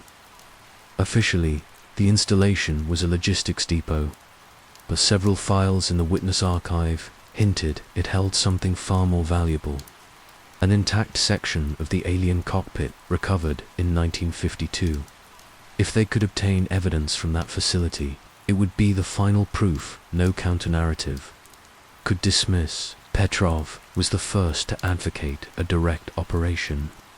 She believed that any partial disclosures would be lost in the Circle's flood of denials. Only physical evidence, something irrefutable, would break the deadlock. Vargas supported her, though she cautioned that such an incursion risked confrontation. The Watchers were not equipped to survive. Novak remained silent for most of the debate. He understood that once they crossed this threshold, there would be no chance of retreat. Every contingency he had planned would be tested in the aftermath. But in the end, he agreed. They could not leave the cockpit buried. Preparations moved quickly. The Watchers reached out to an old contact within the Swiss Armed Forces, a logistics officer who had once smuggled fuel manifests from the same installation. He agreed to supply floor plans and duty rosters. In return, he asked only for protection if the operation collapsed. By June 10th, the team had what they needed: entry codes for service hatches, shift schedules for the security teams, and a list of maintenance zones with minimal electronic surveillance. It was the most daring plan they had ever attempted. Number 1 pretended it was anything but a final gamble. On the night of June 12th, the team gathered in a chalet 10 kilometers from the perimeter. Each member carried only what they could discard if cornered: compact cameras, encrypted drives, and low-frequency transmitters. They dressed in plain hiking gear to avoid suspicion from any patrols in the foothills. Novak assigned himself to overwatch. From a ridge above the installation, he would coordinate the extraction, monitoring drone feeds and relaying warnings. Petrov and Vargas formed the main reconnaissance unit. A third operative, Luis Corrado, would handle the data harvesting. He was a systems engineer who had once maintained Paloma's logistics servers before going underground. Just before they departed, Petrov looked around the room, her gaze steady. She reminded them that success did not require escaping with every file. Even a single image of the cockpit would prove the Circle's narrative was a lie. They moved out under a moonless sky. The approach took 3 hours, each step measured to avoid detection by thermal cameras. As they reached the service hatch, Corrado keyed in the access code and pulled the door open. A blast of cold, stale air greeted them. They stepped inside and sealed the hatch behind them. The corridor stretched 50 meters, lit only by security strobes that pulsed every 30 seconds. They advanced in synchrony, moving between intervals of darkness. At the first junction, they paused to check for patrols. Silence, Petrov led them into a maintenance duct that overlooked the main chamber. When they reached the observation slit, she allowed herself one quick glance. What she saw ended any doubt. The operation was necessary. Below them stood the cockpit, a hemisphere of dull silver alloy perched on a plinth of carbon struts. Even from above, the surface emitted a faint glow, as though responding to the presence of observers. Conduits snaked from the structure to a bank of control consoles. A technician in a sealed suit moved methodically from station to station, recording telemetry that scrolled across wall-mounted displays. Petrov activated her camera, capturing images of the markings etched into the hull. Vargas scanned the consoles, her lens pausing on a readout that referenced Chimera protocols. She whispered to Corrado that the references were evidence of active genetic interface testing. He nodded, but kept his focus on the data ports. He needed only one successful connection to secure a complete download. They waited until the technician moved behind a partition, then descended to the main floor. Corrado reached the nearest console, slipped a compact drive into the access slot, and began the transfer. The process was slow, even compressed. The logs and schematics filled gigabytes. Each second felt elongated by the knowledge that any system alert could summon armed security. Vargas kept her eyes on the entryways, her breath measured. Petrov moved to the cockpit itself, laying her gloved hand against the alloy. It was cool to the touch, vibrating faintly as if alive. In that moment, she felt a clarity she could never explain afterward. Every sacrifice, every moment of fear, had led to this encounter. But the moment dissolved as quickly as it came. Over the come, Novak's voice cut through their earpieces. "You have movement. To contacts approaching your position from the south access tunnel. You have 90 seconds. Corrado did not look up. He hissed for Petrov to secure her images and move to the extraction route. Vargas took her position beside the consoles, preparing to delay any intruders if needed. The seconds ticked by. The progress bar on Corrado's drive crawled to 80%. 1 minute, Novak said. Petrov backed away from the cockpit, her camera still capturing continuous video. The faint hum from the alloy grew louder, as if aware of their intent. 30 seconds. Corrado clenched his jaw, willing the download to finish. At 93%, the console emitted a single chime. The transfer was complete enough to prove everything. He yanked the drive free and nodded. They turned to retreat, but the first figure appeared in the entryway. Black fatigues, no insignia. A compact weapon held low and ready. Vargas raised her hands, her voice calm. She told the man they were unarmed. He did not reply. Instead, he raised a hand to the cum clipped to his collar. In that second, Petrov made her decision. She gestured for Corrado to run. He hesitated only a moment, then sprinted for the maintenance duct.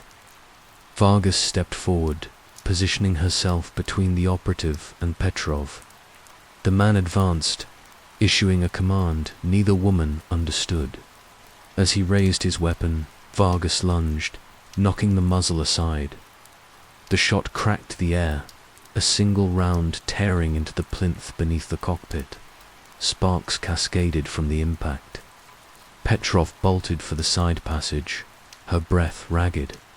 Behind her, she heard the struggle collapse into a single, sharp exhalation. She did not look back. Novak guided her with clipped instructions, threading her through secondary passages to the exit hatch. Corrado was already waiting, clutching the drive to his chest. They burst into the cold night, lungs searing with exertion. 100 meters behind them, alarms finally began to wail. Novak met them at the ridge. His face was pale, his voice flat. He asked about Vargas, though he already knew the answer. Petrov shook her head once. No words could blunt the loss. They did not linger. As the first search teams fanned out from the hangar, the watchers melted into the darkness. They carried with them the images and data that would confirm everything the world had doubted. But in that moment, there was no triumph, only the quiet knowledge that nothing would ever return to the way it had been. The aftermath of the Swiss incursion unfolded in waves. The first was grief-raw and unfiltered. Vargas's death was not abstract. It was a debt every watcher felt they owed and could never repay. But the loss was also a catalyst. In the hours after their escape, Petrov and Novak reviewed the recovered data in a hidden workspace above an auto garage in Zurich. The video files confirmed what decades of rumors had only implied. The cockpit was not inert. It emitted variable energy signatures in response to human presence. The telemetry logs included notations that referenced Project Chimera and neural interface protocols. There were cross-references to Paloma dynamics, verifying that the Nevada installations and the Swiss faults were integrated into the same program. The evidence was indisputable. The Circle had sustained decades of experimentation and concealment, funded by governments that never admitted the work existed. As Petrov read through the logs, her voice fell to a whisper. She said that if the public saw this. No official denial would survive. Novak remained silent. His thoughts circled around a single, unspoken truth. Once the material was released, the Watchers would no longer be targets of covert suppression. They would be branded as existential threats. He understood that a response would come swiftly, but any hesitation would render Vargas's sacrifice meaningless.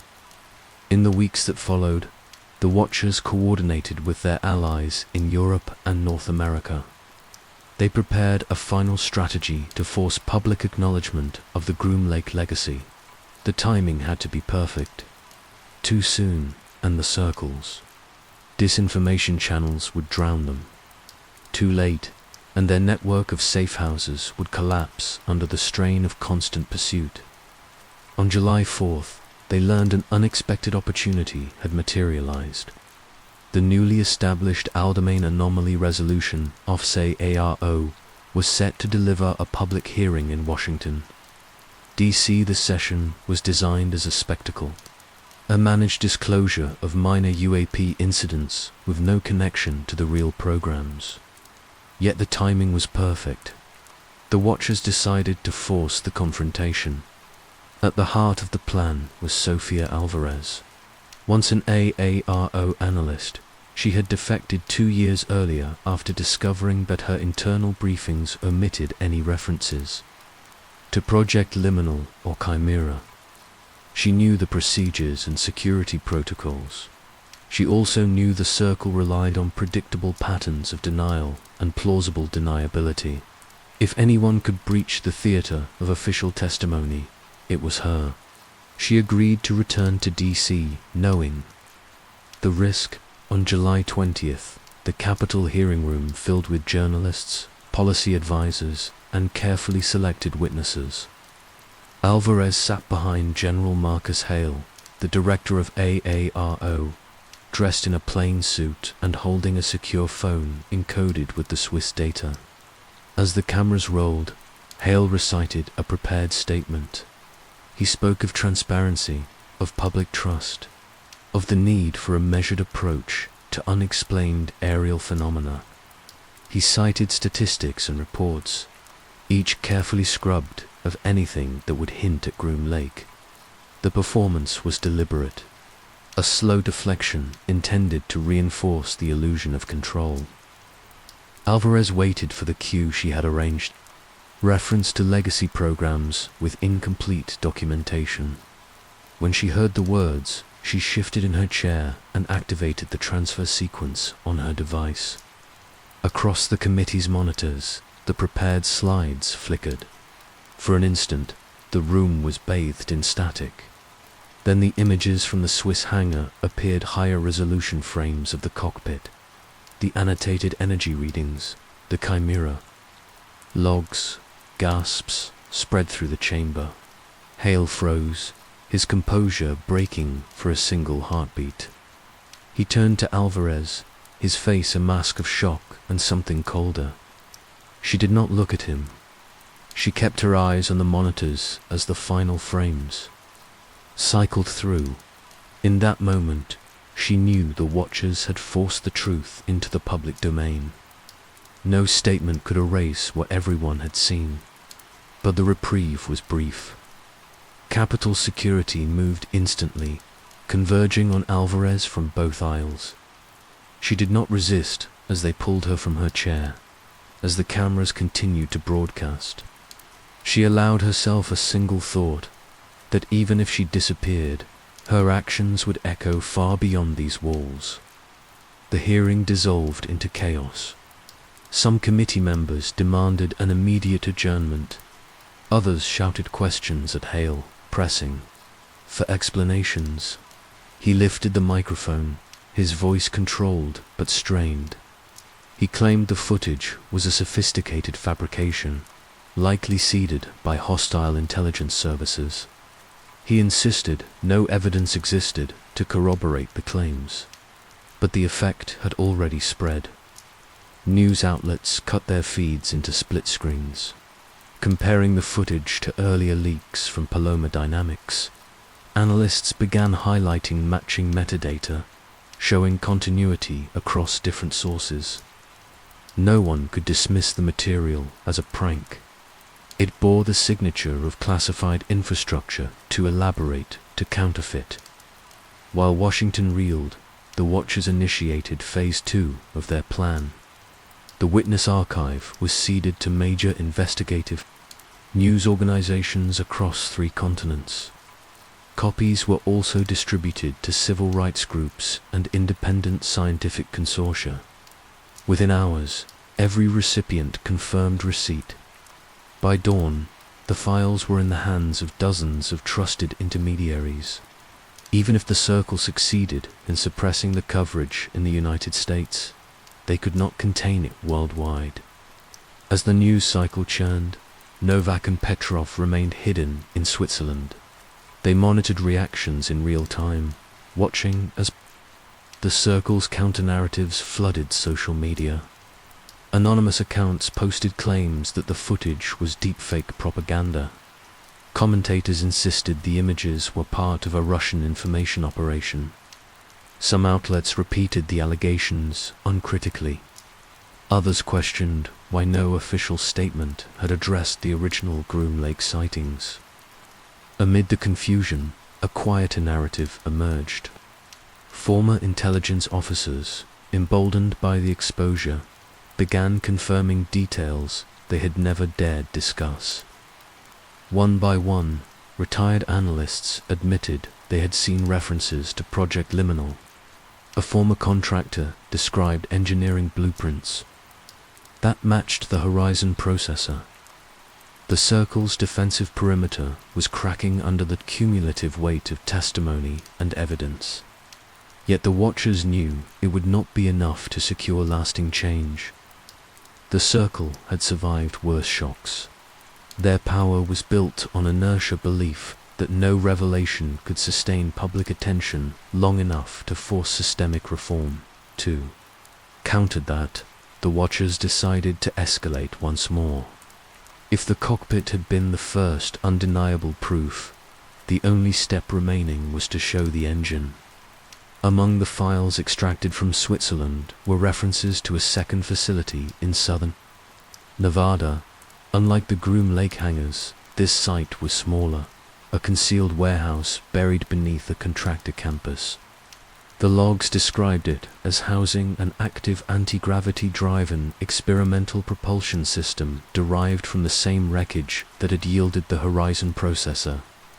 The Watchers debated whether to attempt another infiltration, but the losses in Switzerland had shown the cost of direct action.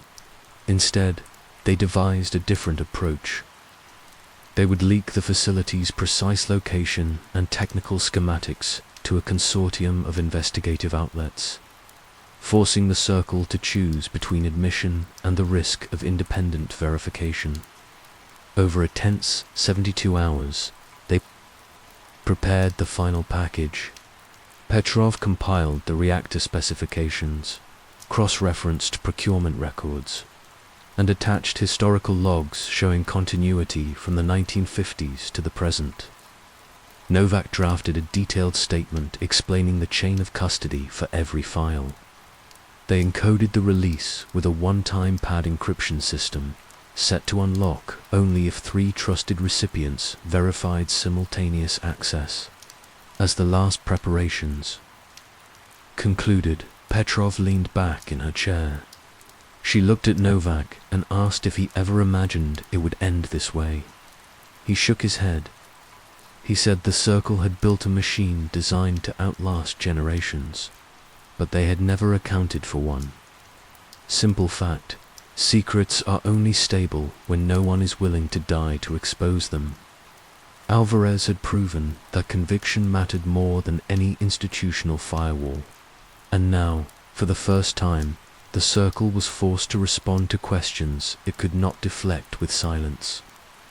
As the final files prepared for transmission, Novak allowed himself one moment of stillness. He thought of Ortega, of Vargas, of every witness who had vanished, believing no one would ever hear their testimony.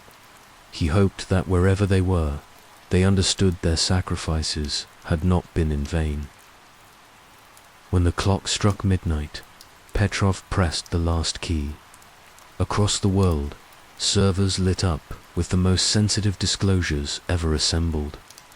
In Washington, London, and Geneva, journalists began reading the material that would make denial impossible.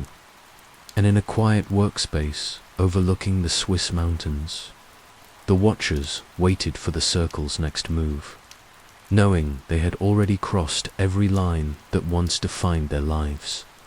The disclosure of the Nevada facility changed everything. In the weeks after the files went public, government scrambled to respond. The White House issued carefully worded statements denying any knowledge of the program. The Pentagon insisted the documents were either forgeries or misinterpretations of outdated research, yet the details were too precise to dismiss. Procurement records included line-item invoices and routing codes that matched decades of black budget expenditures. Engineering schematics contained annotations identical to those leaked years earlier in scattered fragments. For the first time, mainstream journalists began to acknowledge what a few investigators had long suspected. The United States had been developing anti-gravity propulsion for decades, funded through hidden channels no oversight committee had ever audited. While officials issued denials, the watchers monitored the reactions of other governments.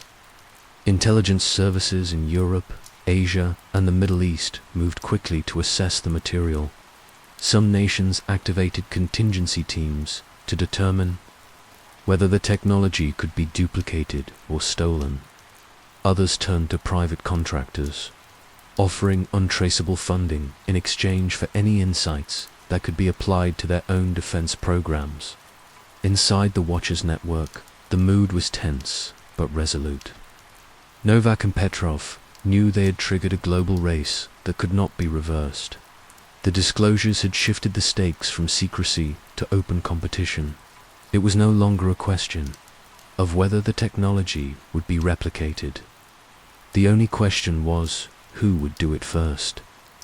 Among those who reacted most decisively was Paul Sinclair. For decades, he had worked as an engineer for Lockheed Martin, designing experimental power systems that never reached production. When the files appeared, he recognized the designs immediately. He had seen early versions of the anti-gravity drive, while assigned to a classified project in the late 1990s. At the time, he believed the research was speculative and other, in a series of dead-end experiments that consumed vast resources without producing operational hardware. But the disclosures proved the opposite. The drive had been refined and tested under conditions he never imagined. Sinclair was nearing retirement when the documents surfaced. He had nothing left to protect and no loyalty to the system that had used his expertise without ever admitting the truth. One night in late September, he left his suburban home with a briefcase containing thousands of pages of technical notes. Inside were schematics, performance logs, and personal journals detailing every breakthrough and failure he had witnessed. He traveled to a secure location provided by the Watchers. There, he met Petrov and Novak for the first time. He explained that the anti-gravity drive was not simply an experimental curiosity. It was a fully functional system capable of reducing gravitational influence on an airframe to near zero. The practical effect was startling. A craft equipped with the drive could hover indefinitely, accelerate at rates no conventional aircraft could survive, and maneuver without aerodynamic constraints. As he spoke, Petrov listened without interruption. She asked him why the program had remained hidden for so long if it was operational. Sinclair paused before answering. He said the Circle feared that releasing the technology would destabilize every major industry on Earth, fossil fuels, conventional aviation, and satellite launch systems would become obsolete overnight. The wealth and influence that depended on those sectors would evaporate. So the Circle suppressed the technology, allowing only incremental advances while retaining the core knowledge as a strategic advantage.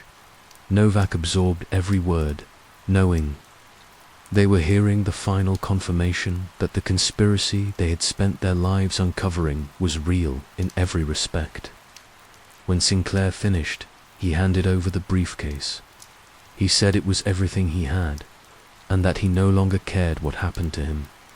Petrov thanked him quietly. She understood what it cost a man to betray a lifetime of conditioning and fear. In the days that followed, the watchers began scanning and cataloging the documents. Each page was verified against the earlier disclosures. There were no inconsistencies. The files represented the most complete record of the anti-gravity drive ever assembled outside the Circle's own vaults. As word of the material spread through trusted channels, a new problem emerged. Black market brokers began reaching out, with offers to purchase copies of the schematics. Some approached with coded language and promises of anonymity. Others were blunt, offering sums that would sustain the watchers for decades if they agreed to exclusive transfers. Novak rejected every approach.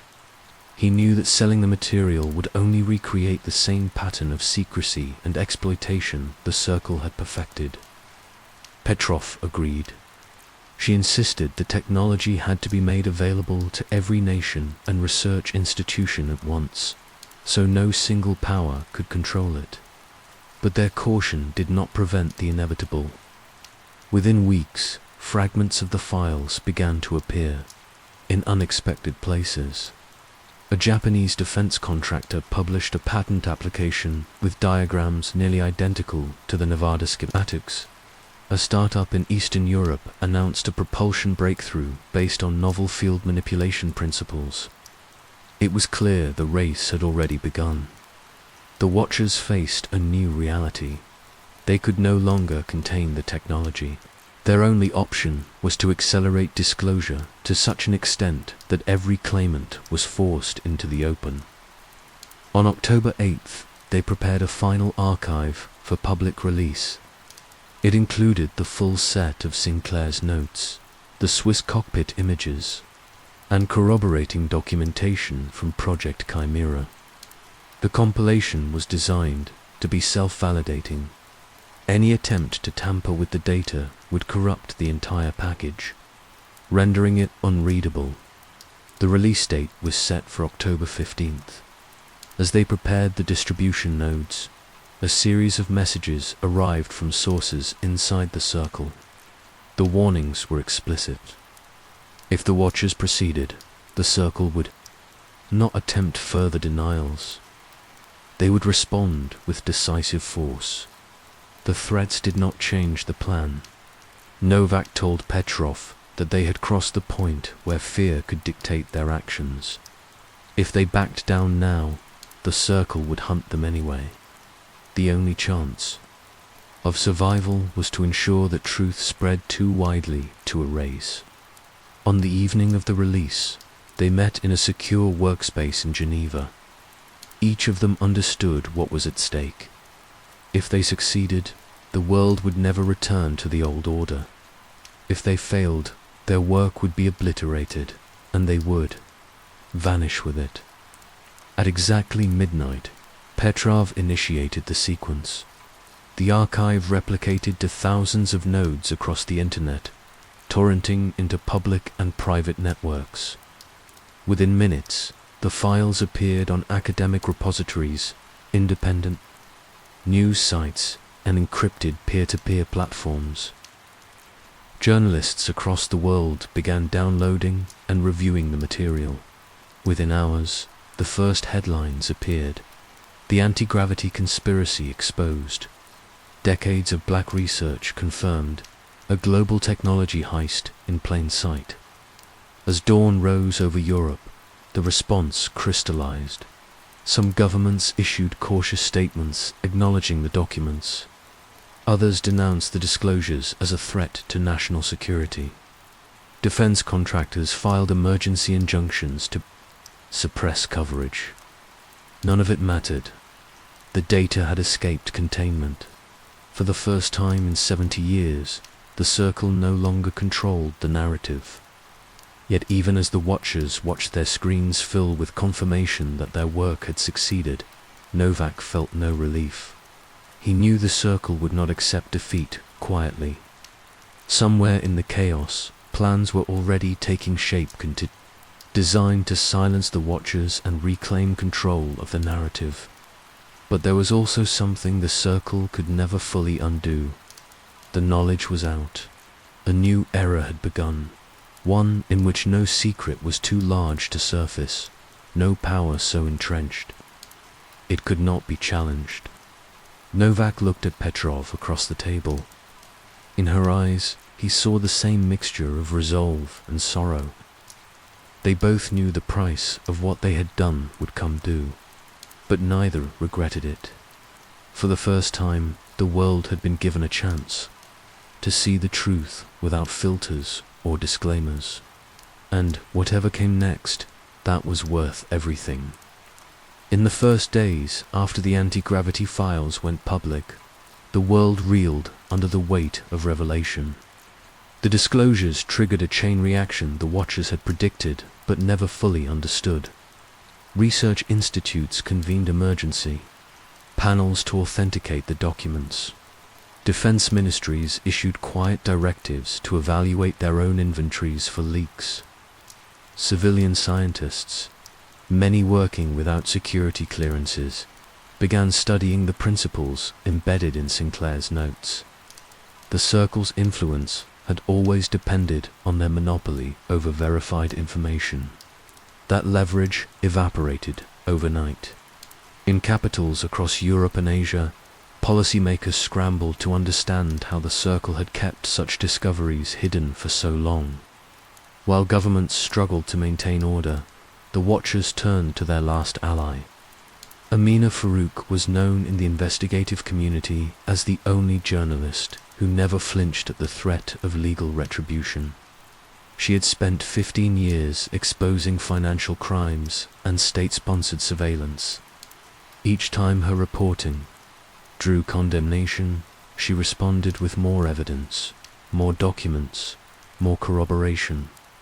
She had become a legend among whistleblowers, a symbol of what could happen when courage and skill converged. Novak had contacted her months earlier under an alias, feeding her fragments of the witness archive to test her interest and verify her integrity. Farouk never hesitated. She understood the stakes immediately. She knew the Circle would stop at nothing to protect its power. But she also knew that some stories required risking everything. By October 20th, she was working out of a fortified co-working space in Berlin, an address known only to a handful of trusted colleagues. The watchers had provided her with the complete archive, including the cockpit images, Sinclair's engineering, logs, and the Project Chimera records. For days, she studied the files, cross-referencing every claim with publicly available patents and procurement histories. Each connection reinforced what she already suspected. The story would break the last illusions of secrecy. She also knew that a conventional publication strategy would fail. The Circle had resources and influence that could disrupt any single outlet. Even if she convinced a global newspaper to run the story, injunctions and counterleaks would drown it in confusion. She needed an approach no institution could stifle.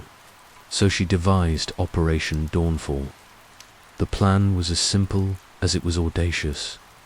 A timed release of the entire archive across multiple channels, all synchronized to the second. Darknet nodes, peer-to-peer networks, independent news collectives, and thousands of private emails would receive the files simultaneously. Even if one avenue failed, Dozens more would carry the material forward. The brilliance of her strategy was the validation process. Every copy of the archive included cryptographic signatures and hash verifications from independent labs. No one could credibly claim the files were fabrications. The authenticity would be undeniable. Petrov and Novak agreed to the plan without reservation. They knew it was the final step they had been building toward since Groom Lake.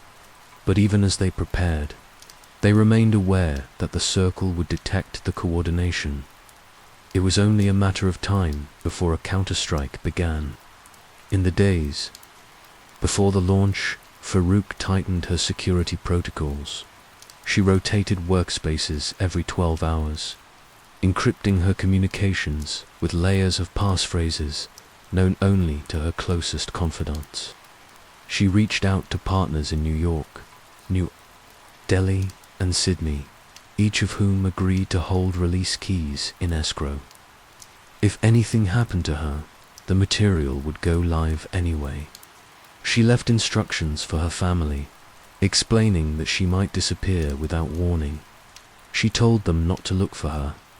She would not allow her personal ties to be used as leverage. The final hours before the operation passed in silence. On the evening of October 28th, Farouk sat alone at her workstation. Her eyes locked on the progress indicators as each server confirmed readiness.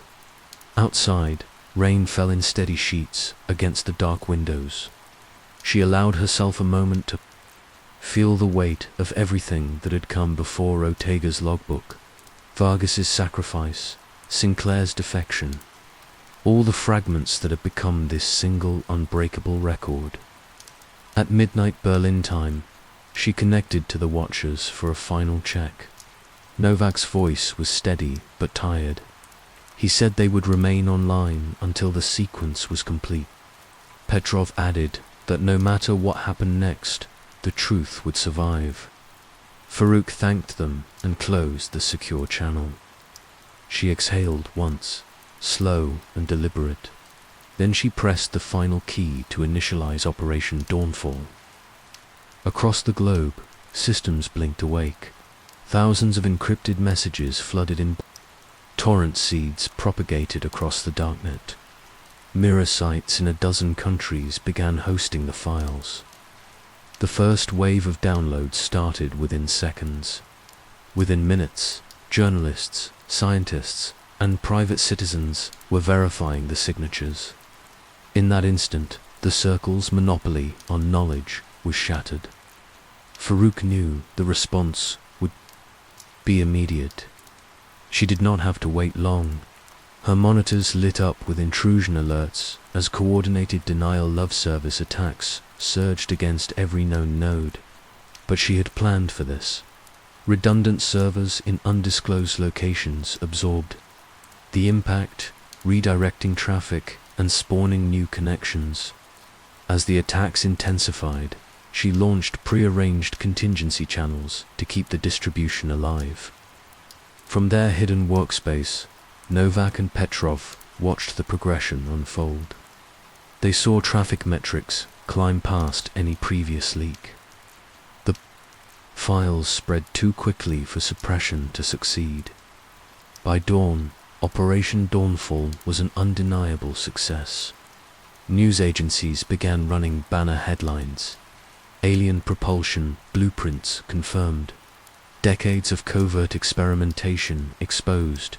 Governments complicit in historic cover-up. The Circle's representatives scrambled to respond. Spokespersons denounced the files as incomplete or forged. Anonymous officials hinted that the disclosures were part of an orchestrated campaign to destabilize global security. Yet no counter-narrative could obscure the evidence. The archive's internal consistency was too robust. Every page, every schematic, every procurement record was cross-referenced and authenticated. In living rooms and offices around the world, ordinary people were forced to reckon with the possibility that their governments had concealed the greatest technological discovery in human history. As the hours passed, Farouk remained at her station, tracking every data stream. She knew her time was limited. She saw attempts to triangulate her location in real time. Yet she refused to disconnect. She had committed to staying online until the final confirmations arrived. Just after noon, the last verification came in from New Delhi. A cryptographic match with the original witness archive. Every fragment had survived. She smiled, though her eyes were rimmed with fatigue. She recorded a short video statement explaining that she had acted not out of malice but necessity. She wanted the world to see that knowledge belonged to everyone. She closed by saying that if she disappeared, her colleagues would carry the work forward. Then she powered down her workstation, collected her few possessions, and vanished into the rainy streets. The Circle's operatives arrived at the building less than an hour later. They found an empty desk and a wiped drive. No trace remained of where she had gone. In the days that followed, the impact of the leak spread beyond any prediction. Protests erupted in cities across Europe and Asia, demanding accountability. Legislators called for investigations into black budget programs. Scientific institutions formed consortia to study the technology. For the Watchers, there was no time to celebrate. They knew the Circle would not abandon its power quietly, but they also understood something had shifted irrevocably. Even if they were hunted down one by one, the knowledge could never be buried again. As November began, Novak and Petrov retreated to a new safe house on the outskirts of Geneva. They watched. The headlines scroll across their screens, each more astonishing than the last. They allowed themselves a single moment of quiet satisfaction. Then they began planning their next steps. The struggle was not over, but for the first time, the Watchers no longer felt alone. 1,000,000 strangers had joined their cause without ever speaking a word. The truth had become something larger than any conspiracy could contain. The first days of November unfolded like the final act of a drama no one could stop. Operation Dawnfall had reached every corner of the globe. Scientists, journalists, and ordinary citizens now possessed evidence that had been buried for years. The Circle's leaders met behind closed doors in London, Geneva, and Washington, reviewing damage reports and contingency plans. They understood that denial alone could not re-establish control. Public trust had been fractured. The networks of plausible deniability had failed. Their only remaining advantage was operational capability, the ability to strike swiftly and without trace. While the Watchers regrouped, the Circle prepared a coordinated counterstrike. They identified the critical nodes sustaining the disclosures. 3 stood out: a data operations team in London maintaining mirror archives, a communications cell in Islamabad coordinating new leaks, and a logistics hub in Buenos Aires that funneled resources to safe houses across South America. If these teams could be silenced, the Watchers' momentum might collapse under confusion and fear. The Circle dispatched 3 Black Ops squads under the codename Project Eclipse. Each was composed of contractors drawn from elite military units men, and women accustomed to operating without oversight or hesitation. Their brief was unambiguous: disrupt, discredit, or eliminate. In the early hours of November 12th, the first squad moved into position outside an anonymous office block in South London. Inside, Leo Chan worked alone, monitoring replication traffic, to confirm Operation Dawnfall was still intact. He had been awake for 36 hours, driven by a quiet conviction that nothing could be left to chance. As he reviewed the logs, a silent alarm pulsed across his screen, and automated alert that someone had breached the building's perimeter. He glanced at the CCTV feed and saw 4 figures in black tactical gear moving methodically from floor to floor. Chan knew escape was his only chance. He grabbed the encrypted drives, slid them into a hidden compartment beneath his chair, and triggered a dead man script on his workstation. Within seconds, every non-essential file began to overwrite itself with random data. He moved to the service stairwell as the main door to his suite exploded inward. Splinters rained across the floor. He heard boots pounding toward his last known location. He descended 3 flights in darkness, his breath measured to avoid panic.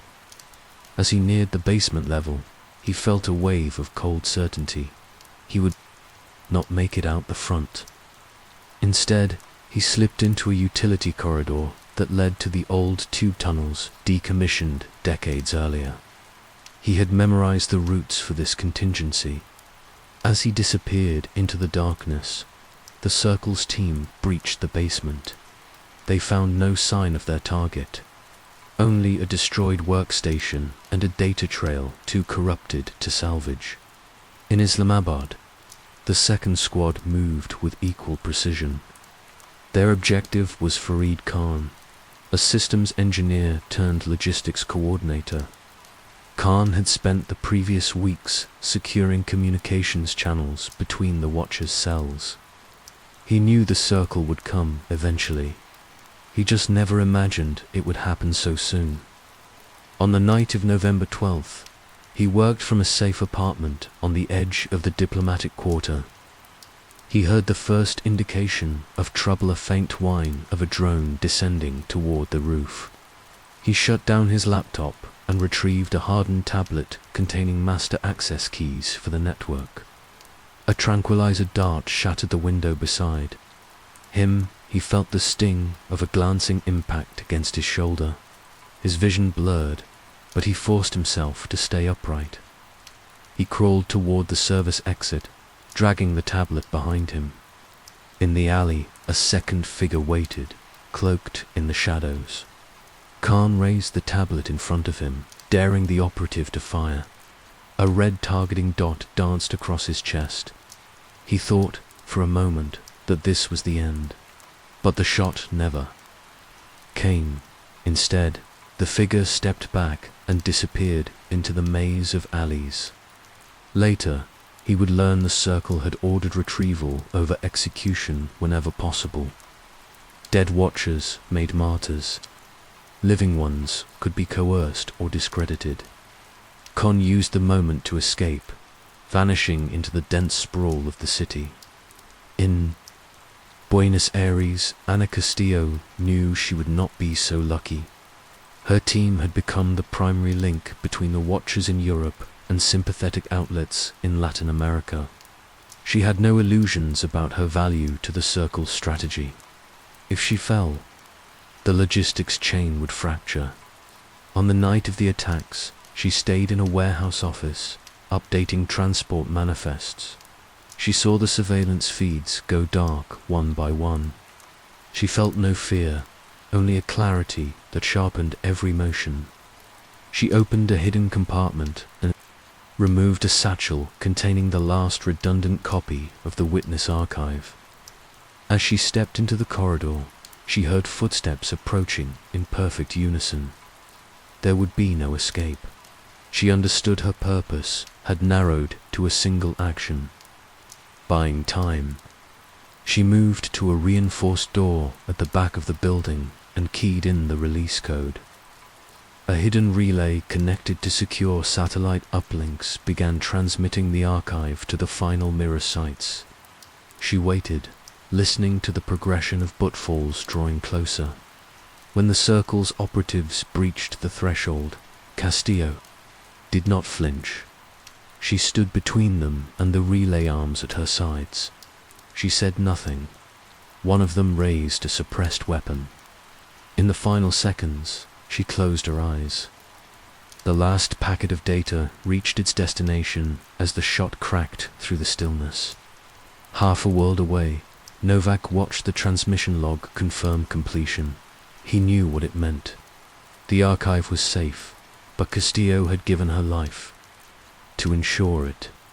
He closed the window on his screen and let the silence fill the space. He felt no triumph, only the weight of another name added to the ledger of those who refused to look away. As dawn broke across Europe, news of the coordinated raids began to surface. Witnesses reported black SUVs and massed teams moving through neighborhoods with impunity. Government spokespeople denied any knowledge. Independent outlets speculated that intelligence agencies had contracted private security to reclaim classified materials. No one could confirm who had authorized the operations.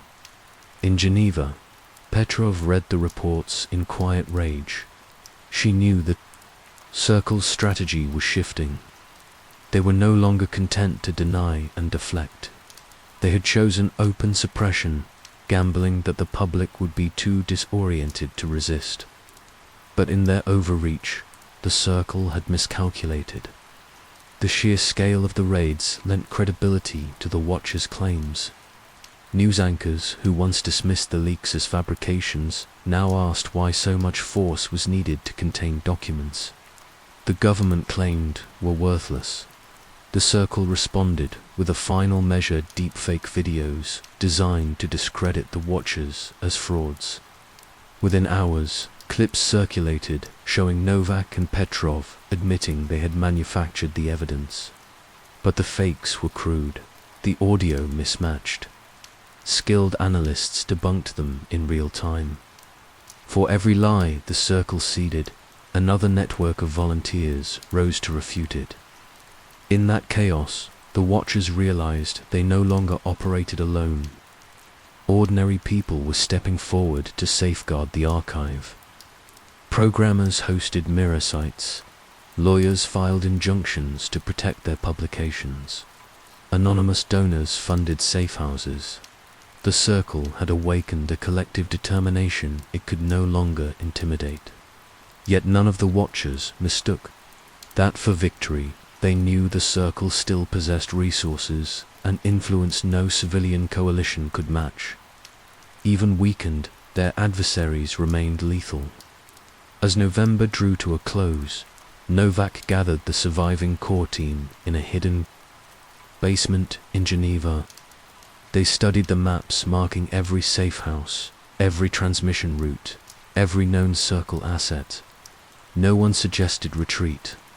No one asked if the cost had been too high.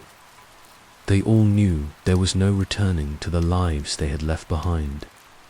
Petrov summarized their position with quiet precision. The Circle would keep striking as long as it retained any capacity to do so. If they wanted to end the cycle, they had to dismantle the last node of control the Shadow Pact's leadership. Novak listened without interruption. When she finished, he said it was time to prepare the final phase. The Watchers had survived every escalation the Circle deployed. Now they would take the fight to the architects of the cover-up itself, and no matter how the next chapter ended, the world would never be able to forget what had been revealed. The coordinated counterattacks did not break the Watchers. Instead, they produced the opposite effect. The raids, abductions, and disinformation campaigns confirmed that the disclosures were genuine. Where before only a handful of investigative outlets had committed to the story, now dozens of major publications joined in. Each new broadcast carried images of the cockpit, the Horizon processor, and the anti-gravity drive. The Circle's strategy of fear had failed. In every country touched by the leaks, people began to ask the same questions. If the technology was real, why had it been hidden? Who profited from the secrecy? And what price had been paid to keep it buried? On November 20th, the first large demonstrations erupted. In Manila, thousands marched past the US Embassy carrying banners demanding full disclosure. In Berlin, Protesters formed a human chain around the Bundestag. They called for hearings, resignations, and criminal charges against officials who had signed off on secret contracts. In São Paulo, the protests turned violent after police attempted to clear the crowds. Windows shattered. Fires spread through the avenues. Video of the chaos traveled across every screen, capturing the moment public skepticism turned into a demand for accountability. The watchers had not orchestrated the uprisings. They watched them unfold with the same astonishment as everyone else. Novak spent hours reviewing social media feeds and wire reports. He noted how quickly the demonstrations coordinated themselves without any central leadership. The truth had become a shared cause, owned by no one and unstoppable. The Circle's response was calculated. On November 23rd, a coalition of state security agencies announced rolling internet shutdowns in regions experiencing the most unrest. Official statements framed the blackouts as emergency measures to prevent foreign information warfare. The timing was too precise to be coincidental. Overnight, entire cities lost access to encrypted messaging, peer-to-peer sharing, and independent news platforms. But even that proved insufficient. When one network failed, people built new ones. Local radio operators transmitted summaries of the leaks.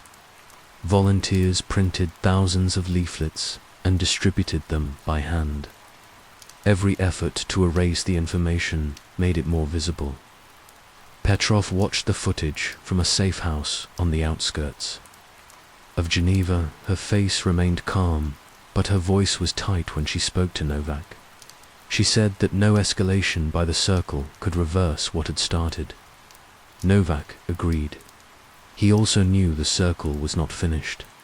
The blackouts were only the first stage. The next would be targeted arrests and selective disclosures designed to fragment the public consensus.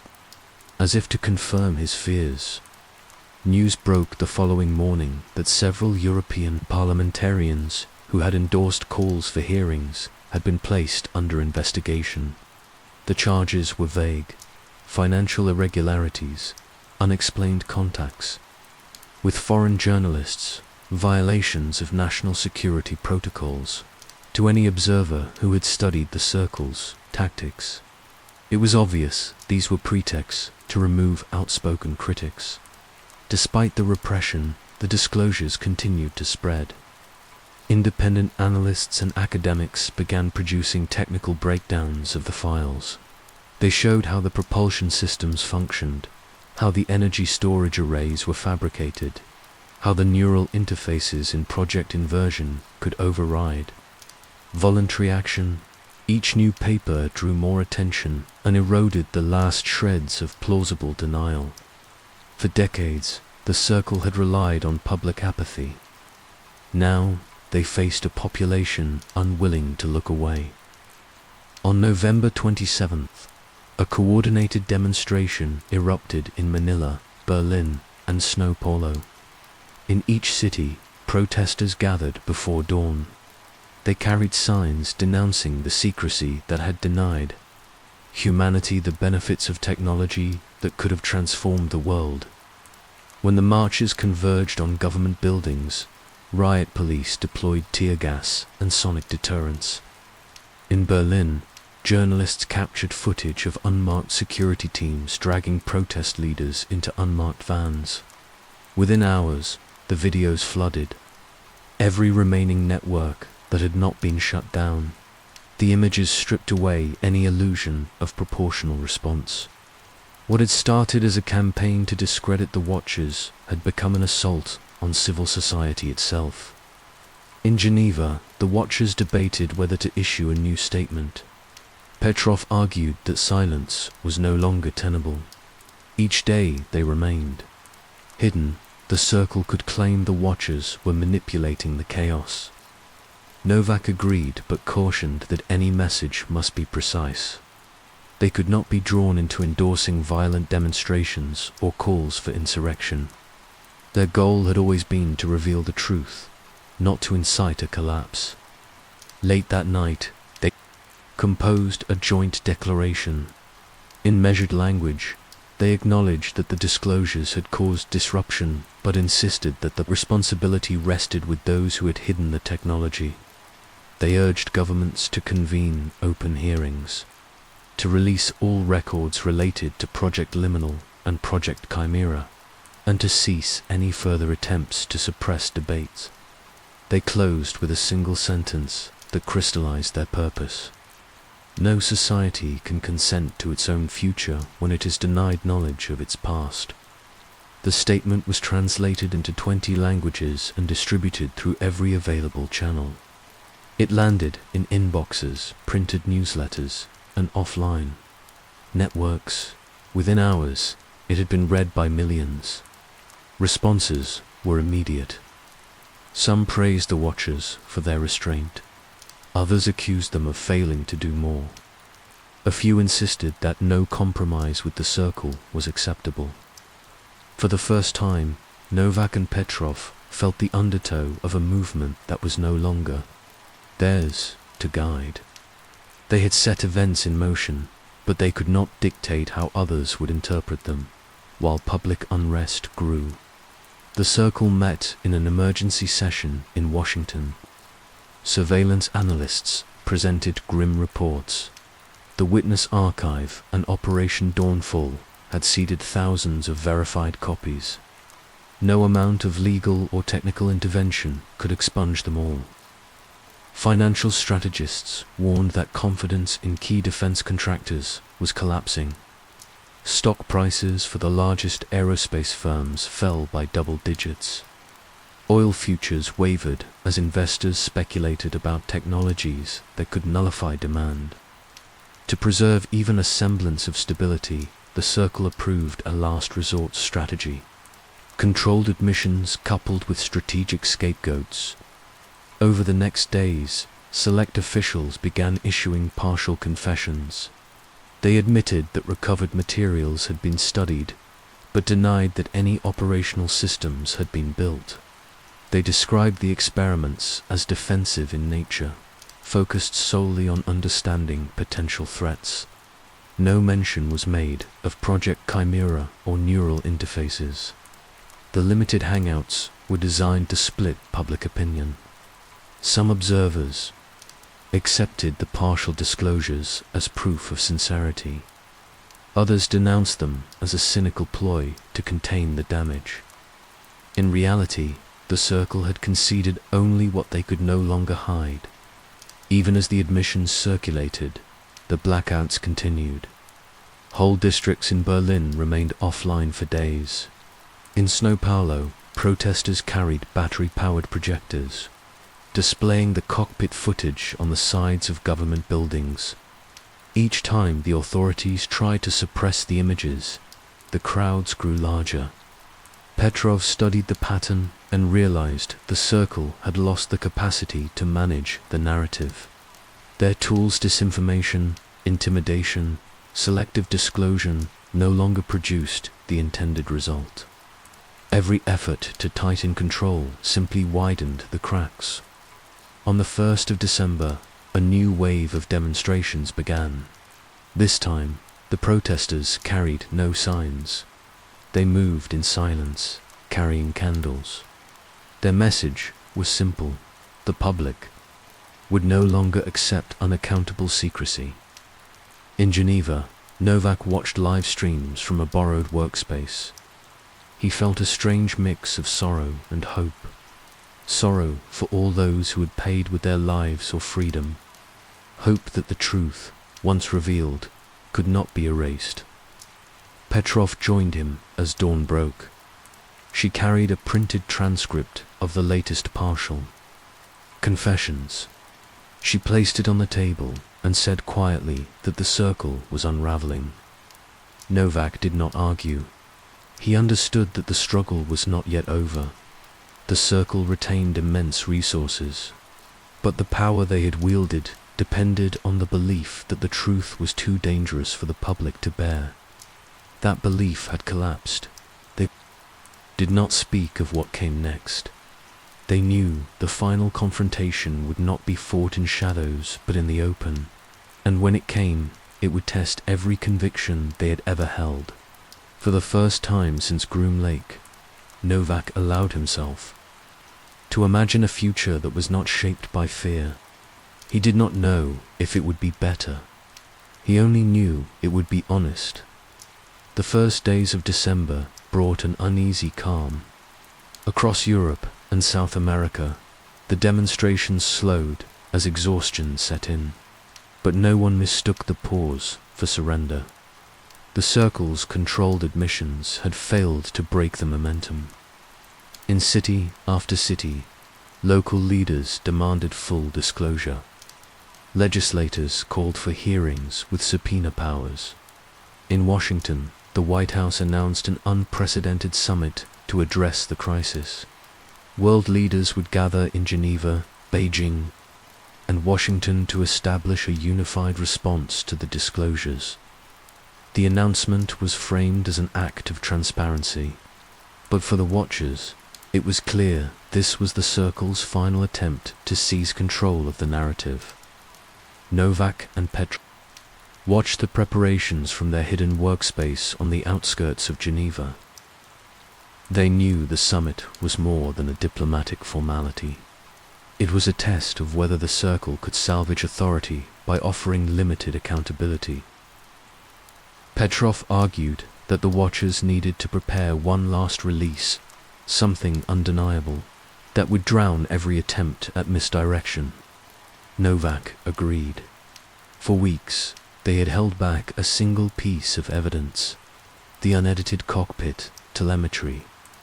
The footage captured the moment technicians in the Swiss hangar activated the controls. The symbols on the alloy shifted into visible patterns, and the energy readings spiked beyond any known threshold. It was proof of operational technology derived from non-terrestrial sources. No partial confession could explain it away. They both understood the risk. If the footage went public, it could trigger panic. But if they withheld it, the Circle might regain the initiative. As the summit approached, Petrov reached out to their remaining allies. She arranged secure channels with independent media collectives who had resisted both bribes and threats. They agreed to host the video if the Circle tried to claim total exoneration. The plan was simple. The moment the summit produced a statement denying the operational capabilities, the watchers would broadcast the cockpit footage in full resolution. In the final days before the summit, Novak slept only in short intervals. He reviewed the footage repeatedly, ensuring every frame was authentic and free of manipulation. Each time he watched, he felt the same weight in his chest, the knowledge that this moment would define the rest of his life.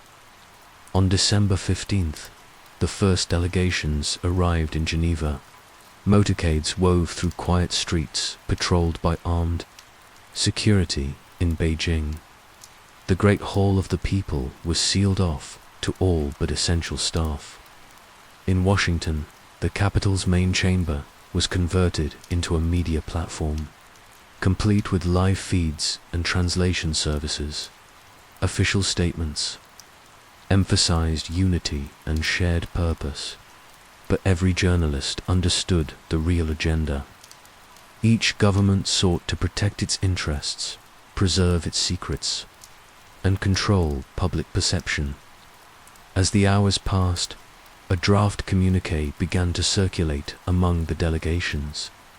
It proposed limited disclosures of historical research and a commitment to declassify selected materials over 10 years. The language was vague by design, promising openness while deferring every meaningful revelation. Petrov read the text on a secure channel and felt her hands tighten on the edge of the table. She looked at Novak and said that if this became the final word, Vargas, and countless others would have died for nothing. Novak didn't respond. He knew she was right.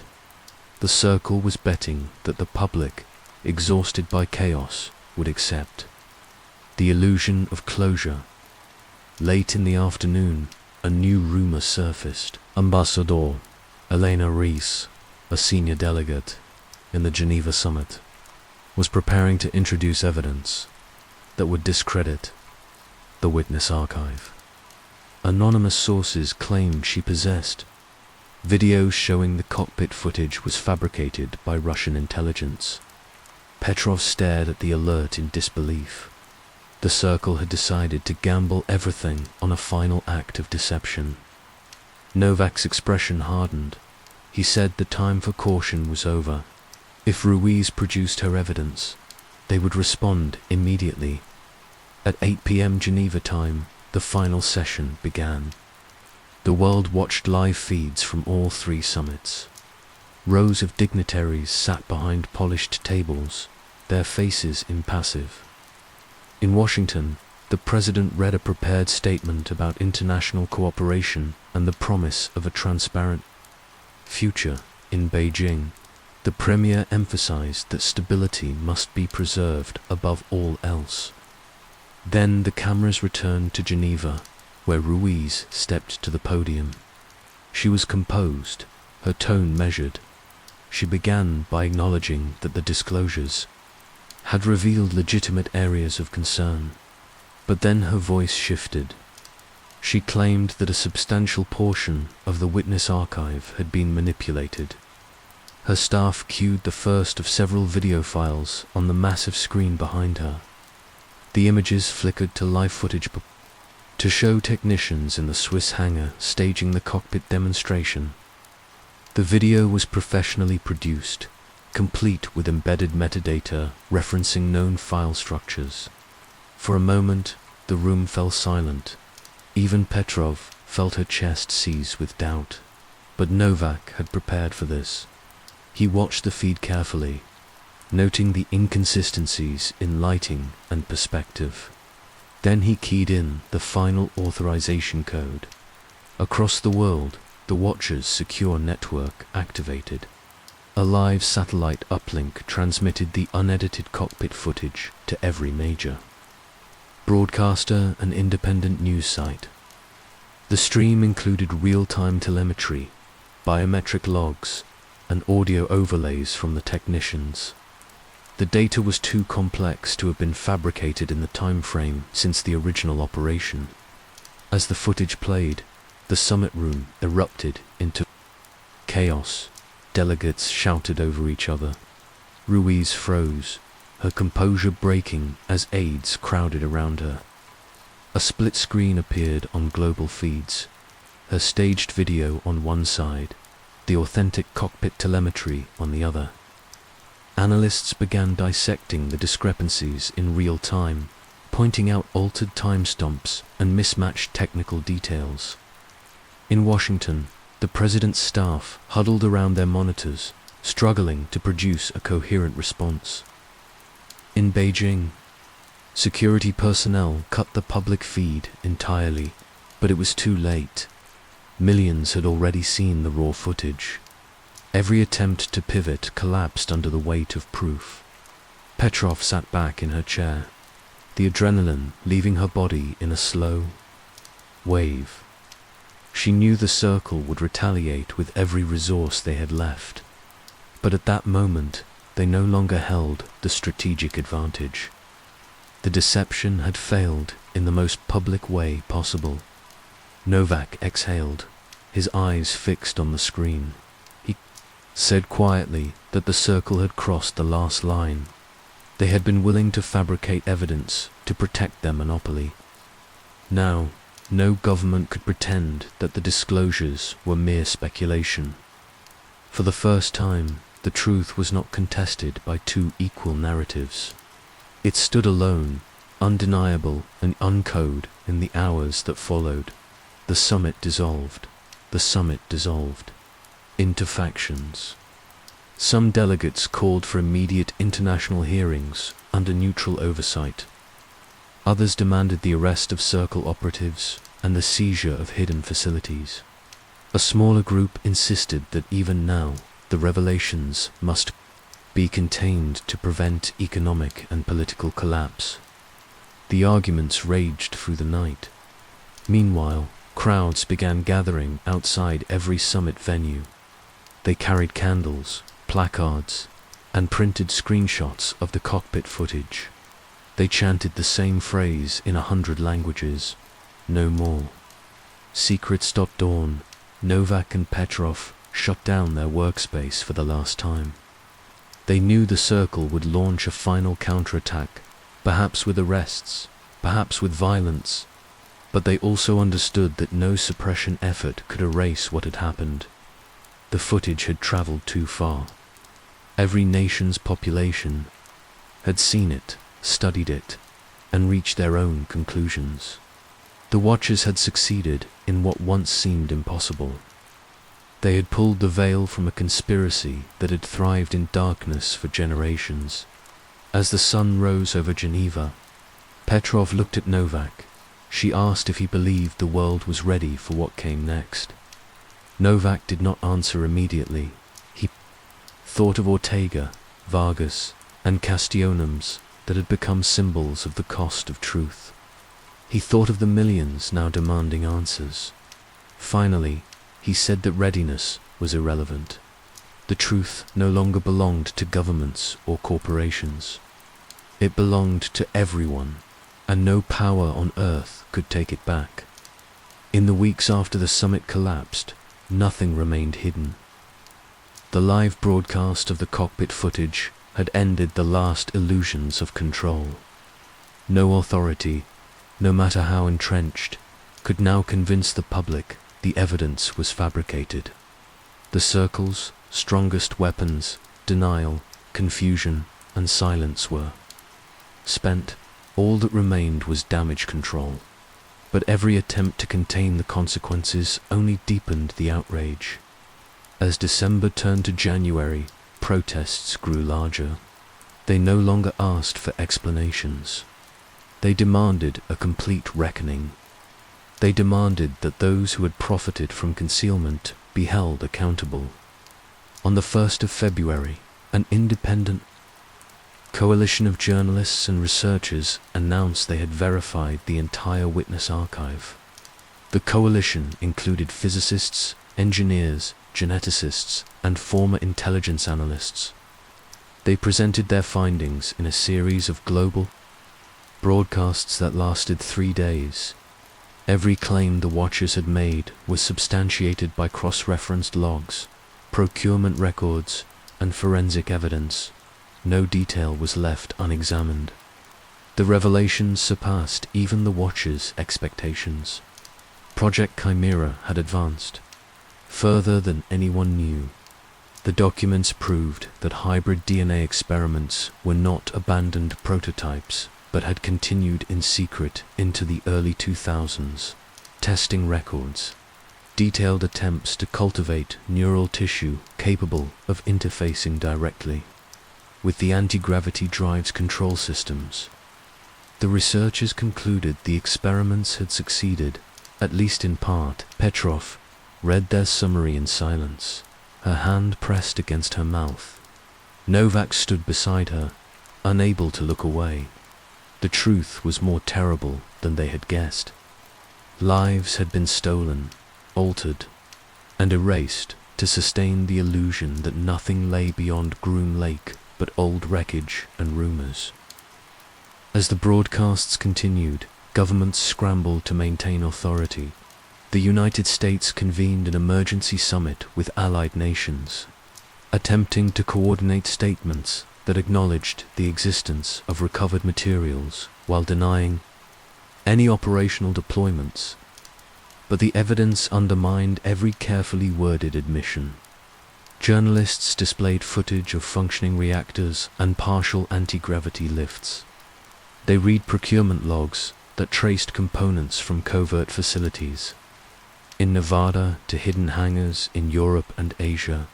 In city squares across continents, citizens gathered to watch. No one pretended any longer that the documents could be dismissed as propaganda. On February 10th, the Watchers initiated the final step of Operation Dawnfall. Using the last set of secure keys, they triggered a cascade of uplinks to darknet nodes and decentralized peer-to-peer archives. The uncompressed cockpit telemetry, hybrid genome sequences, and reactor specifications spread to millions of devices in under an hour. Every file was cryptographically signed. Every byte could be independently verified. The release broke records for simultaneous downloads. The Circle had prepared for almost every contingency, but they could not erase data copied to every corner of the network. In desperation, they attempted to overwhelm the flood with a final disinformation gambit. Controlled accounts released fabricated proof that the disclosures were part of a Russian psychological operation, but their strategy collapsed within hours. Forensic analysts demonstrated that the so-called evidence had been generated days earlier using composite frames and synthetic metadata. Even long-time skeptics turned away. The Circle's last deception died under the weight of simple scrutiny. With no plausible alternative, the world had to confront the truth. In Geneva, the United Nations General Assembly convened an extraordinary session. Delegates stood before the cameras and read prepared statements, each acknowledging that decades of classified programs had advanced technology beyond anything previously disclosed. Some nations insisted their participation was minimal, forced by treaty obligations or mutual defense pacts. Others admitted complicity without apology. But no declaration could undo the betrayal millions felt. In the streets outside the UN compound, crowds held vigil. They carried images of the cockpit and portraits of the dead. They chanted the names of Ortega, Vargas, Castillo, and others whose lives had ended to protect the secrets. Petrov and Novak watched the broadcasts from a secure room in Geneva. For the first time since the first leaks, they felt no need to intervene. Their work was done. The truth was out. It belonged to everyone now. On March 3rd, world leaders gathered in New York for what was intended to be a final summit on disclosure. Every delegation arrived under heavy security. The streets were cordoned for blocks in every direction. Inside, the mood was somber. Delegates understood that nothing they announced would restore public trust. They could only attempt to contain the damage. The opening speeches were measured, each acknowledging the global crisis while avoiding specific commitments. Then, as the first panel adjourned, a signal lit up Novak's secure terminal. The final uplink sequence had activated. The cockpit was transmitting live telemetry to the same global network that had first carried Operation Dawnfall. Petrov inhaled sharply. She whispered that this was the last thread the Watchers could offer, a demonstration that would end any remaining debate. On screens worldwide, the cockpit's internal cameras displayed the control surfaces as they pulsed with shifting symbols. The energy readings spiked, filling the telemetry stream with values that no human-built reactor had ever produced. The live feed carried real-time biometric data from the technicians maintaining containment. It was unmistakable evidence that the technology functioned precisely as described. No official had ever anticipated this. The summit fell silent. Delegates stared at their screens, each realizing that no partial confession or controlled release could contain the reaction. In minutes, the feed was mirrored across every major platform. Millions watched in stunned quiet. Then, in a final act of defiance, the cockpit broadcast a single encrypted message. The text was short, composed of sequences that matched known linguistic structures.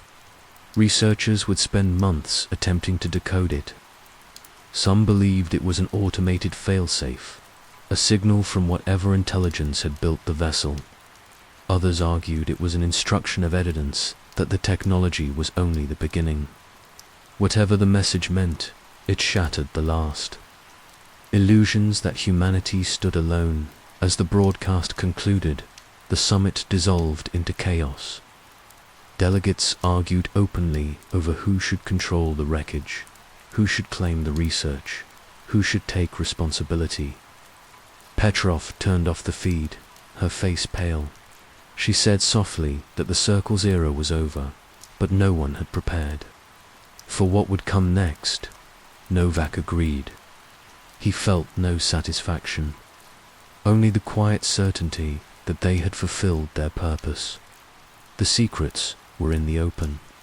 Whether that knowledge became humanity's salvation or undoing was no longer their burden to decide. Outside, the world reacted in ways no one could have scripted. Some cities erupted in celebration, their citizens cheering the end of lies. Others fell into stunned quiet. Religious leaders offered contradictory interpretations. Some called for repentance. Others proclaimed that the revelations confirmed their worst fears.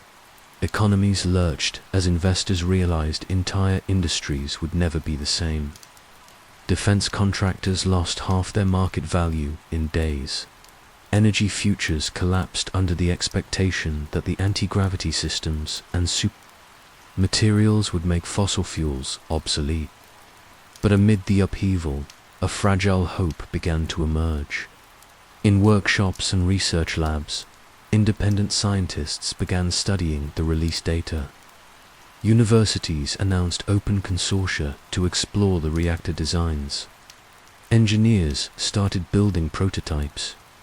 From the schematics for the first time, the knowledge was not hidden behind security clearances or black budgets. It was accessible to anyone willing to learn. On the last night they spent together in Geneva, Petrov asked Novak if he believed this was the beginning of an alien occupation. He considered the question carefully. Then he shook his head. He said he believed it was the first honest glimpse humanity had ever had of its own potential. Whether that glimpse led to something better or something worse was not up to any single person. It belonged to everyone. As dawn broke over the quiet city, they packed the last of their equipment. They knew they would not see each other again. Their work was finished. History would decide what came of it. As they parted, neither felt regret. In the end, no one could say humanity had not been given the truth. And sometimes, that was the only victory that mattered. The truth was never about protecting us from fear. It was about protecting power from accountability. Now that the evidence is out, the choice is ours. Look away or finally confront what's been hidden in plain sight. Thanks for listening. If you found this video helpful, don't forget to like, subscribe, and share it so more people can understand why the cover-up endured. Stay curious and stay informed.